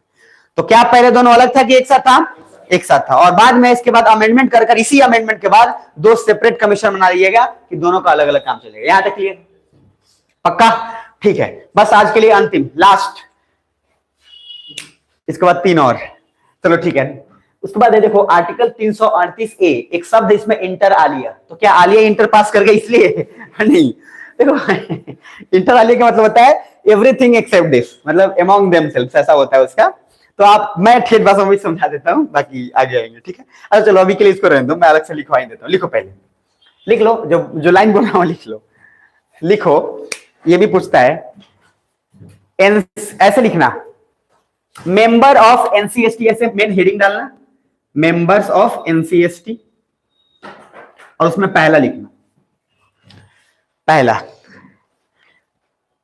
तो ध्यान से देखना, इसमें एक होता है चेयरपर्सन, वो आदमी जो चेयर पे बैठा हुआ है, एक होगा चेयरपर्सन, दूसरा होगा वाइस चेयरपर्सन, वाइस चेयरमैन। समझ में आ रहा है? कहां पढ़ाया था? हिंदी में पढ़ाया था, एक कहानी था महिला आंचल। महिला आंचल बोलते हैं वाइस चेयरमैन आए, वाइस चेयरमैन मतलब वाइस चेयरमैन। तो सर उसको बोलते थे वाइस चेयरमैन, ध्यान समझिए। तो एक आदमी हो गया जो चेयरपर्सन है, एक आदमी हो गया जो वाइस चेयरपर्सन है, और 3 अदर मेंबर्स लिखना है ऐसे ही, 1 chairperson, 1 vice chairperson and 3 other members, and 3 other members. Clear है? देख लिए? उसके बाद का लाइन भी लिखना, उसी को कंटिन्यू। हु आर, किसके द्वारा अपॉइंट होते हैं? प्रेसिडेंट के द्वारा। ये क्वेश्चंस बार बार पूछता है, appointed by the president. President मतलब प्रधानमंत्री ना, ठीक है, अपॉइंटेड बाय द प्रेसिडेंट, बस फुल स्टॉप। हो गया? एक इसका नियम है, इसमें एक मेंबर वीमेन जरूर होना चाहिए, ये नियम है। 1 member must be a women, ये जरूर लिखिएगा।